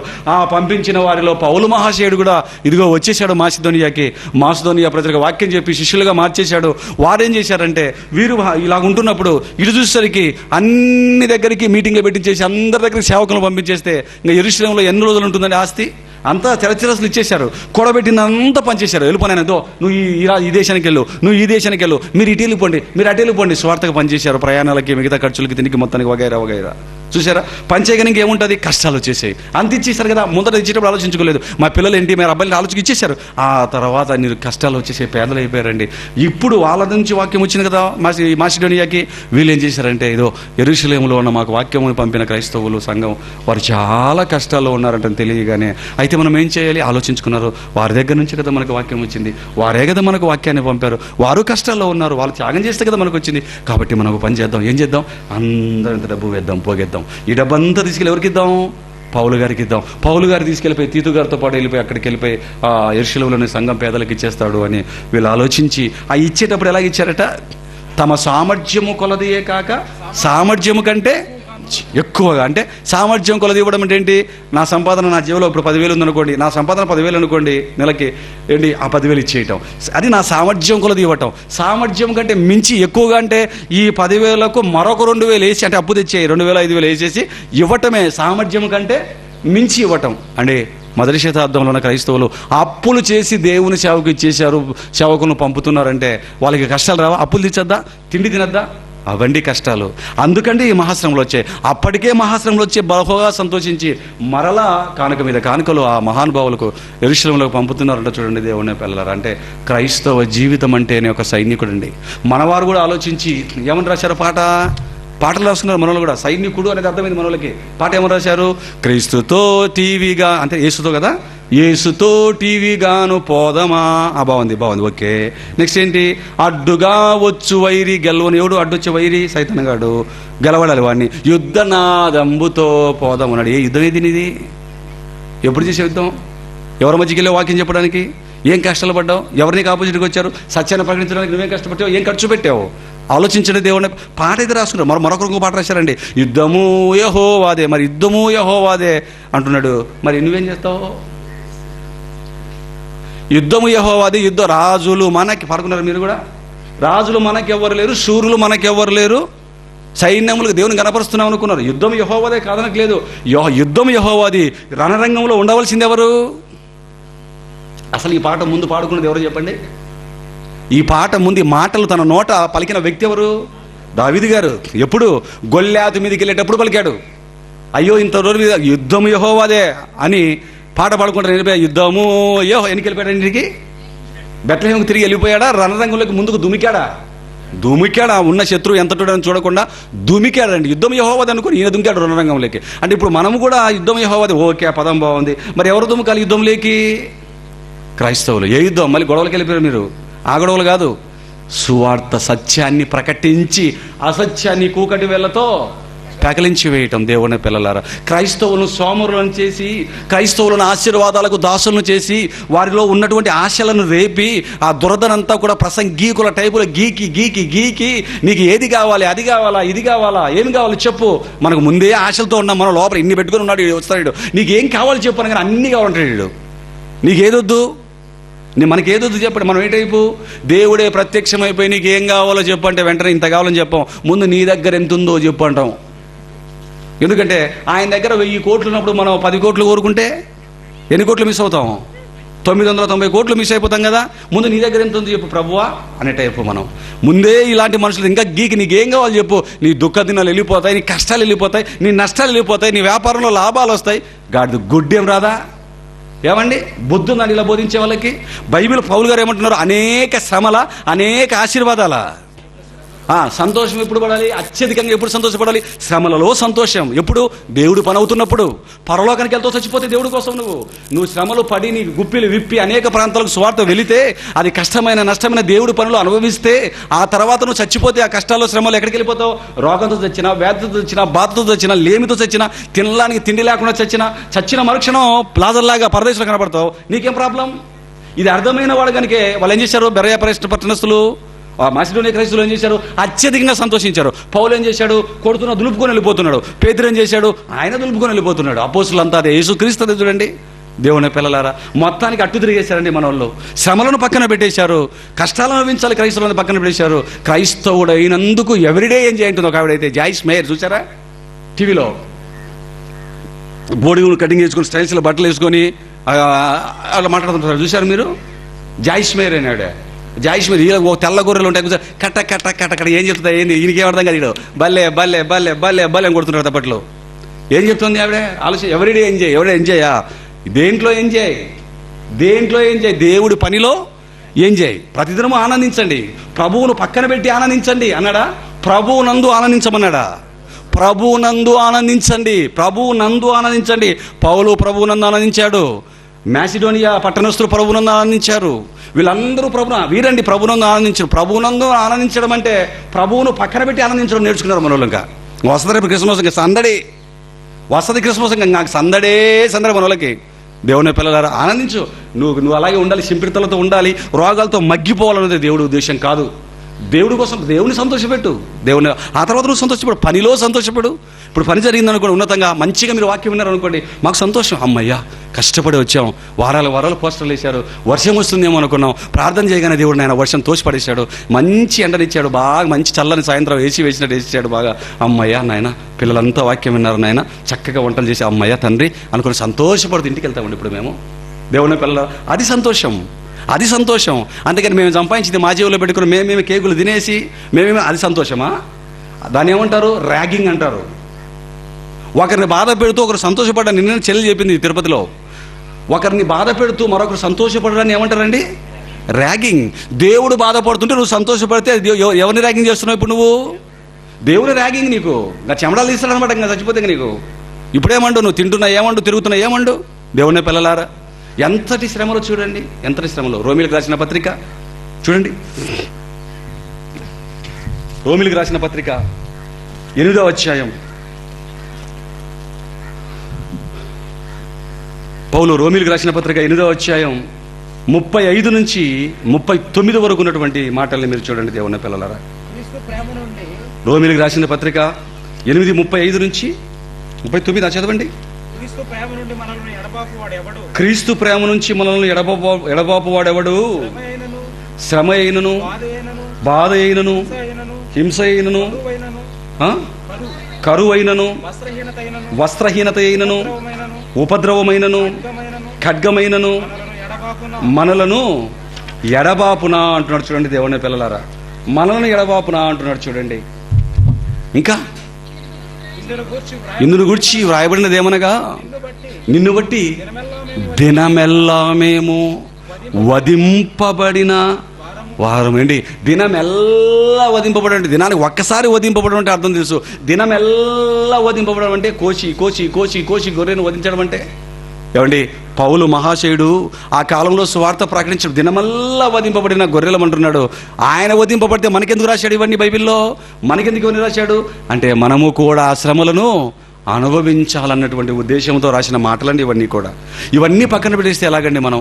మరొక మాట అండి, ప్రకటన గ్రంథంలో మరి మహాశయుడైనటువంటి యోహాను గారు చూస్తున్నప్పుడు ఒక పరిశుద్ధమైనటువంటి తెల్లని వస్త్రాలు వేసుకున్నటువంటి ఆ జనసమూహాలు కనపడ్డారు. అప్పుడు అతనికి ఆ దర్శనం చూపుతున్న దేవదూతల వైపు తిరిగి, అయ్యా వీరెవరి ఇల్లు, ఎక్కడి నుంచి వచ్చారు అని అడిగాడండి. అప్పుడు ఏమన్నారు చూడండి, 14వ అధ్యాయం 7వ అధ్యాయం 14వ వచనం చూడండి. ప్రకటన గ్రంథం 7వ అధ్యాయం 14వ వచనంలో ఏమంటున్నాడు? అందుకు నేను, అయ్యా నీకే తెలియననగా అతడు ఇలాగ నాతో చెప్పాను. వీరు మొదట దూత అడిగాడు, ఇదిగో ఆ తెల్లని వస్త్రాలు ధరించుకొని ఖర్జూరపు మట్టలు చేత పట్టుకొని దేవుని ఎదుట దేవుడికి కొత్త కీర్తన పాడుతున్నారే, వీరెవరి ఇల్లు, ఎక్కడి నుంచి వచ్చారు వీళ్ళు అని యోహాను గారిని అడగగానే ఆయన ఏమన్నాడు? ఆయనకేం తెలియదు కదా పాపం. అందుకు ఆయన ఏమన్నాడు, అయ్యా నీకే తెలియననగా అతడు ఇలాగు నాతో చెప్పెను, వీరెవరంటే మహాశ్రమలలో నుండి వచ్చిన వారు, గొర్రెపిల్ల రక్తములో తమ వస్త్రములను ఉదుకుకొని వాటిని తెలుపు చేసుకున్నారు. రక్తములో వస్త్రం ఉతికితే ఎర్రంగా అవుతుందా, తెల్లంగా అవుతుందా? రక్తంలో ఏ వస్త్రం వేసి ఉతికినా అది ఎర్రంగా అవుతుందా, తెల్లంగా అవుతుందండి? మరి ఇదేంటి, రక్తం గొర్రెపిల్ల రక్తంలో వస్త్రాలు దూకొని తెల్లగా చేసుకున్నారంటున్నాడు ఏంటి అంటే? ఇవి మనం వేసుకునే బట్టలు కావండి. ఏంటవి? బ్రతుకులు.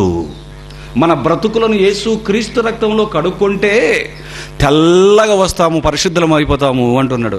ఎక్కడి నుంచి వచ్చారు ఈ సమూహం అంతా? పరిశుద్ధులు ఖర్జూర పట్టలు చేత పట్టుకొని స్తుతించుతున్న గొర్రెపిల్లలు దేవుని స్తుతిస్తున్నారు. ఎక్కడి నుంచి వచ్చారంటే వీరు మహాశ్రమలలో నుంచి వచ్చారు. ఎక్కడ మహాశ్రమలు అనుభవించారు? ప్రస్తుతం పరలోకంలో కనబడుతున్నారు. ఎక్కడ అనుభవించారు? భూమి మీద వారు మహాశ్రమలు అనుభవించారు అన్నాడు. చూడండి, మహాశ్రమలు అనేవి ఎవరు అనుభవించాలి? క్రైస్తవులు. ఎప్పుడు? క్రీస్తును నమ్మిన తర్వాత ఈ భూమి మీద అన్నది మనకు అర్థమవుతుంది. చూడండి, అందుకే పౌలు మాచ కరువైనను, వస్త్రహీనతైనను, మరణమైనను, ఎత్తైనను, లోతైనను, మిట్టే ఎన్ని మాటలు చెప్పాడండి రోమీయులకు రాసిన పత్రికలో. ఏది క్రీస్తు ప్రేమ నుంచి మనలను ఎడబాపనేరదు అంటాడు. మరొకసారి ఏమంటారు తెలుసా? క్షణమాత్రముండు ఈ మా చులకని శ్రమ. చెబితే చాలా టైం ఉంది, చాలా ఉన్నాయండి. క్షణమాత్రం, ఈ శ్రమలన్నీ జీవితం అంతా పడిపోయి ఇదంతా క్షణమాత్రం ఉండు మాకు చులకని శ్రమ. అది చులకని శ్రమ అండి. పౌలు గారు ఎవరైనా శ్రమలు అవన్నీ చులకని శ్రమలుగా భావించుకుంటున్నాడు. చూడండి మహానుభావుడు. ఆలోచించండి దేవుని పిల్లలారా. మొదటి శతాబ్దపు క్రైస్తవులు ఎలాగున్నారు, ఈ శతాబ్దంలో పుట్టిన మనం ఎలాగున్నాం క్రైస్తవ బిడ్డలంగా మీరు ఆలోచించండి.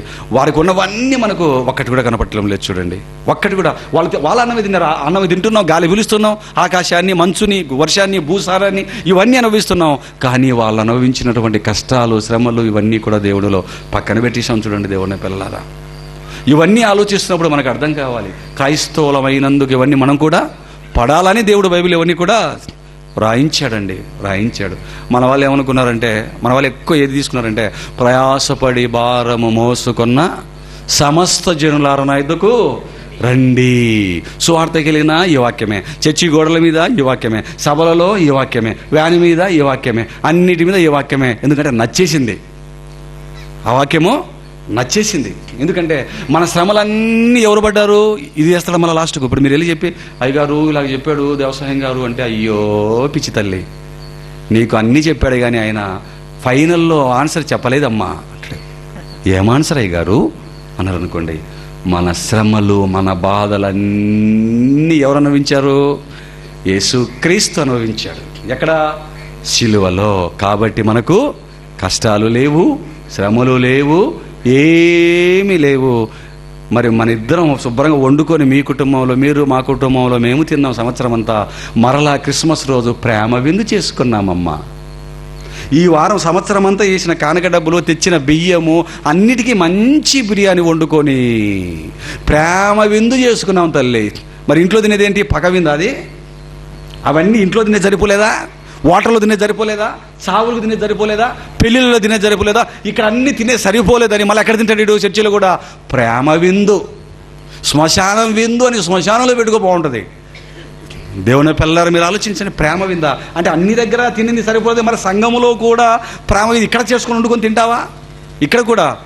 ఎందుకంటే ప్రయాసపడి భారం మోసుకున్న సమస్త జనులు నా యొద్దకు రండి, మీకు ఏమిస్తానన్నాడు?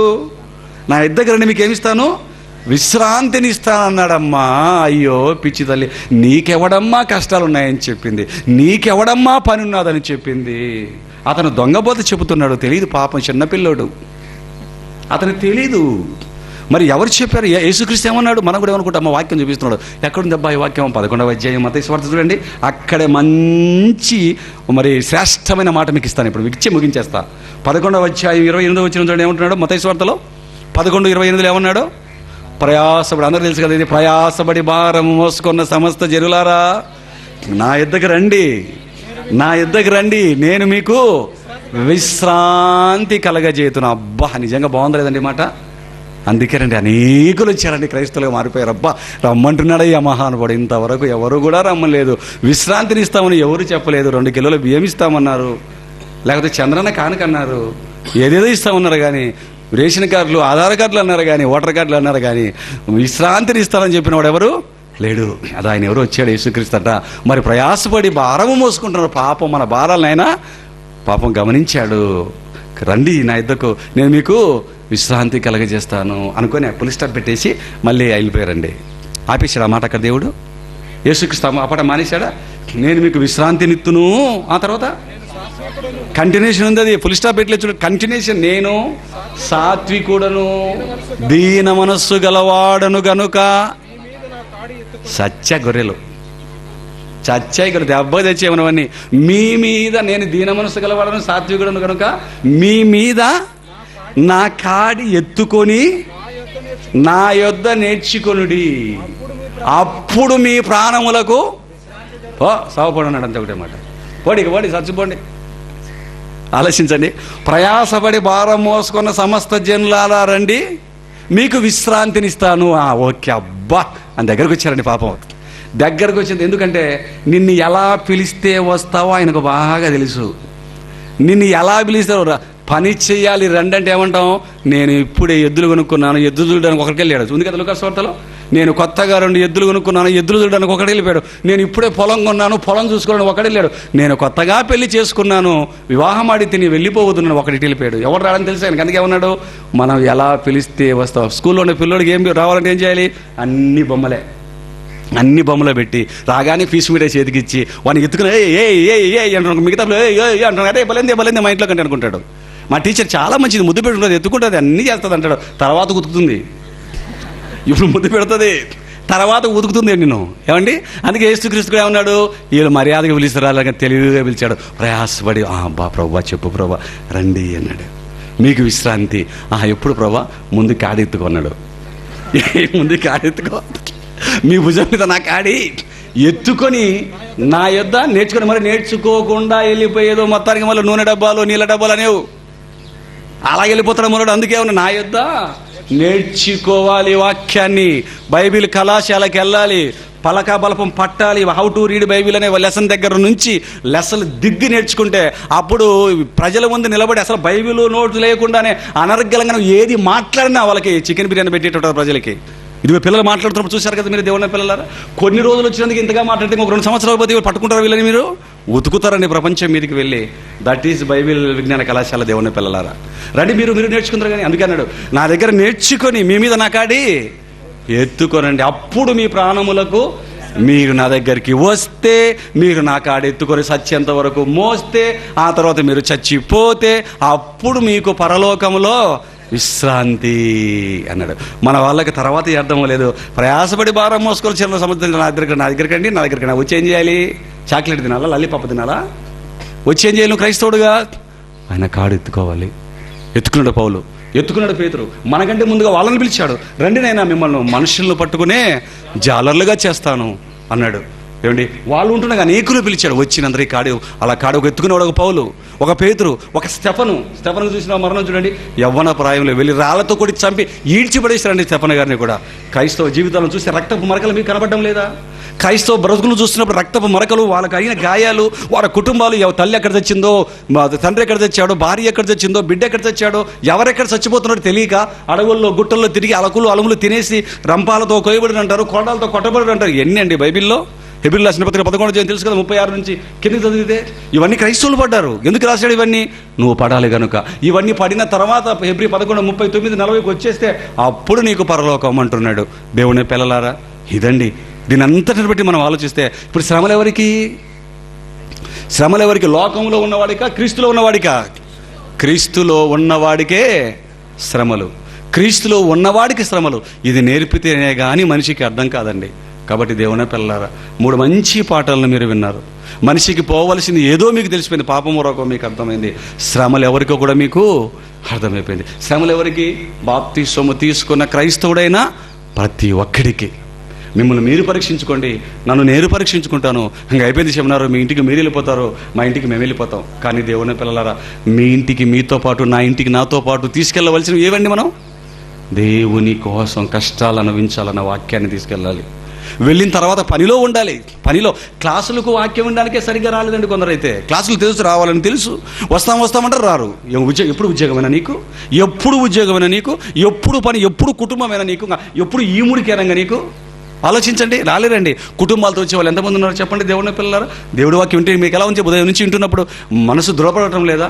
ఆలోచనలు గట్టిపడటం లేదా? దేవుడి కోసం బ్రతకాలనిపించడం లేదా? చస్తే ఉదయం ఒక పౌలులాగా, ఒక క్రీస్తులాగా, ఒక పేతురులాగా, స్టెఫన్లాగా చావాలనిపించడం లేదా?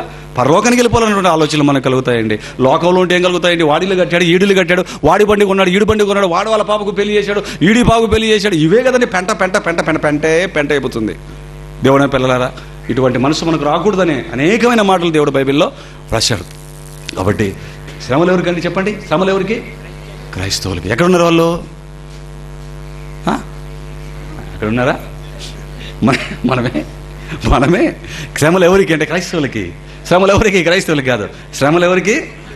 మనకే. క్రైస్తవులం కదా మన పక్కనలమా? మన క్రైస్తవులం. కాబట్టి దేవుని పిల్లలారా, ఈ పాట విన్న మీరు అదృష్టవంతులు. ఈ పని నుంచి ఇంటికి వెళ్ళండి. భార్యలు రాకపోతే భర్తలు వెళ్ళి చెప్పండి ఈ పాఠం. ఇదిగో ఈ రెఫరెన్స్ చూడు ఇక్కడ ఏమున్నాయో చూడు. మన ఇద్దరం ఒక నిర్ణయానికి వద్దాం. మనము మన బిడ్డలు కలిసి మనం ఎప్పుడు మనం తినడం నీ మూతి నాకు, నా మూతి నీకు, మా పిల్లల మూతులు మనకు, మన పిల్లల మూతులు ఒకరి మూతులు ఒకరు చాలుగా మనం జీవించిన జీవితం. దేవుడి కోసం బ్రతుకుదాం, దేవుడి కోసం కష్టపడదాం, పద రణరంగులేకు దూకుదాం. ఎక్కడికి వెళ్తున్నామంటే నీకు మూతి పచ్చడవుతుంది. ఎందుకంటే ఎప్పుడు ఎక్కువ అండి దేవుని పిల్లలారా, చాలండి. ఇంక పెళ్ళిళ్ళు ఇవ్వండి. అందుకే పౌలు గారు పెళ్లి గిలా మొత్తం పక్కన పెట్టేశాడు దేవుని పిల్లలారా. అయినా పర్వాలేదు, పెళ్ళి అయినా పర్వాలేదు. పేదరు గారి పెళ్ళి అయిపోయింది, అపస్తులకు అయిపోయి, అయినా పర్వాలేదు. దేవుడి కోసం బ్రతుకుతాం. రోగం వస్తే రానివ్వండి, కష్టం వస్తే రానివ్వండి. ఏమవుతుంది? అత్యధికంగా సంతోషించే మనసు మనకు ఉండాలి. ఏమండి, ఒక మంచి మాట మర్చిపోయాను, ఒక్క మాట చూస్తారా ఓపిక చేసుకొని. హెబ్రీయులకు రాసిన పత్రిక 10వ వచనం చూడండి, కమ్మగా ఉంటుంది మాట. హెబ్రీయులకు రాసిన పత్రిక 10వ అధ్యాయం 34వ వచనం చూడండి. ఎలాగనగా మీరు ఖైదులో ఉన్న వారిని కరుణించి మీకు మరి శ్రేష్టమైనది స్థిరమైనదినైనా స్వాస్థ్యమున్నది అని ఎరిగి మీ ఆస్తి కోల్పోవుటకు ఒప్పుకొంటిరా, సంతోషముగా ఒప్పుకొంటిరి. అయిపోయిందా? కాబట్టి మీ ధైర్యాన్ని విడిచిపెట్టకండి. దానికి ప్రతిఫలముగా గొప్ప బహుమానమును కలుగుతుంది, ఇస్తాడు యేసుక్రీస్తు మీకు గొప్ప బహుమానం అన్నాడు. ఏమండి, ఆ సంఘంలో ఉన్న వాళ్ళు ఏం చేశారండి? తమ దేవుడి కోసం, దేవుడి పని కోసం తమ ఆస్తిని కోల్పోవడానికి ఒప్పుకున్నారా? సంతోషంగా ఒప్పుకున్నారా? మా ఆస్తులు పోతే పోయాయి అనుకున్నారు. ఎందుకు? వారి విశ్వాసానికి మరి శ్రేష్టమైనది పరలోకంలో ఉన్నదన్న సంగతి గ్రహించేశారు వాళ్ళు. పరలోకం అర్థమైతే మనం కోల్పోతామండి. ఆ రోజు వరకు అర్థమైంది, కోల్పోయారు. చూడండి దేవుని పిల్లలారా, సంతోషంగా ఒప్పుకున్నారు. ఎందుకంటే మరి మీకు మరి శ్రేష్టమైన ఉంది అనుకున్నారు, దేవుడు ఇస్తాడు. సడలిపోకండి, మీ విశ్వాసంలో నిలబడండి అంటున్నాడు. చూడండి దేవుని పిల్లలారా, ఆలోచించండి. బైబిల్ ఎక్కడ చూసిన క్రైస్తవ జీవితాలు చూడండి ఎంత ఉన్నతంగా ఉన్నాయో. వారు ఆస్తి కోల్పోవడానికి ఇష్టపడ్డారంట. చూడండి, అందుకేనండి ఆ జ్యేష్ఠుల సంఘంలో, పరలోకపు సంఘం, ఎత్తబడే సంఘంలో, నువ్వు ఏ సంఘంలో ఉన్నా పర్వాలేదు, ఏ చర్చికి వెళ్ళినా పర్వాలేదు, నువ్వు దేవుని పిల్లలారా, కానీ దేవుడి కోసం బ్రతకడం మాత్రం చాలా ప్రాముఖ్యమైనది. ఆ సంఘం, ఈ సంఘం, నువ్వు ఆ సంఘం పక్కన పెట్టేయండి, ఎత్తేయండి, ఇవన్నీ కూడా, ఇవన్నీ మనసులో పెట్టుకున్నవి. కానీ దేవుని పిల్లలం మనమంతా. ఈ సంఘాల గొడవద్దు మనకు, ఏ పాస్టర్ గొడవలు వద్దు, సంఘాలు వద్దు, పాస్టర్లు వద్దు. దేవుని పిల్లలారా, వద్దనుకున్న, అలాగే చర్చికి వద్దన్నాడు, పాస్టర్లు వద్దన్నాడు, మళ్ళీ బయటికి వెళ్ళి నామే చెప్పారు. మన మనసులో మనకు వద్దు, సంఘాల గీతలు వద్దు, పాస్టర్ల గీతలు వద్దు. కొందరు చెప్తున్నారు, ఆ సంఘానికి వెళ్ళకండి, ఆ మీటింగ్లు వెళ్ళకండి, నీకు మహాదండం బాబు అని చెప్పండి. దండం, నేను పెద్ద దండం నీకు అని చెప్పండి. దేవుని పిల్లలారా, క్రైస్తవ బిడ్డలంగా కలిసిపోయి ఉన్నతమైన పాఠాలు ఇలా నేర్చుకొని, సంఘ భేదాలు లేకుండా, మరి జాతి కులమత భేదాలు, ప్రాంతీయ భేదాలు లేకుండా వెళ్దాం. పదండి, పల్లెలకు వెళ్దాం, పట్టణాలకు వెళ్దాం, దేవుడి సేవను చేద్దాం, దేవుడి కోసం గుప్పిలు విప్పుదాం.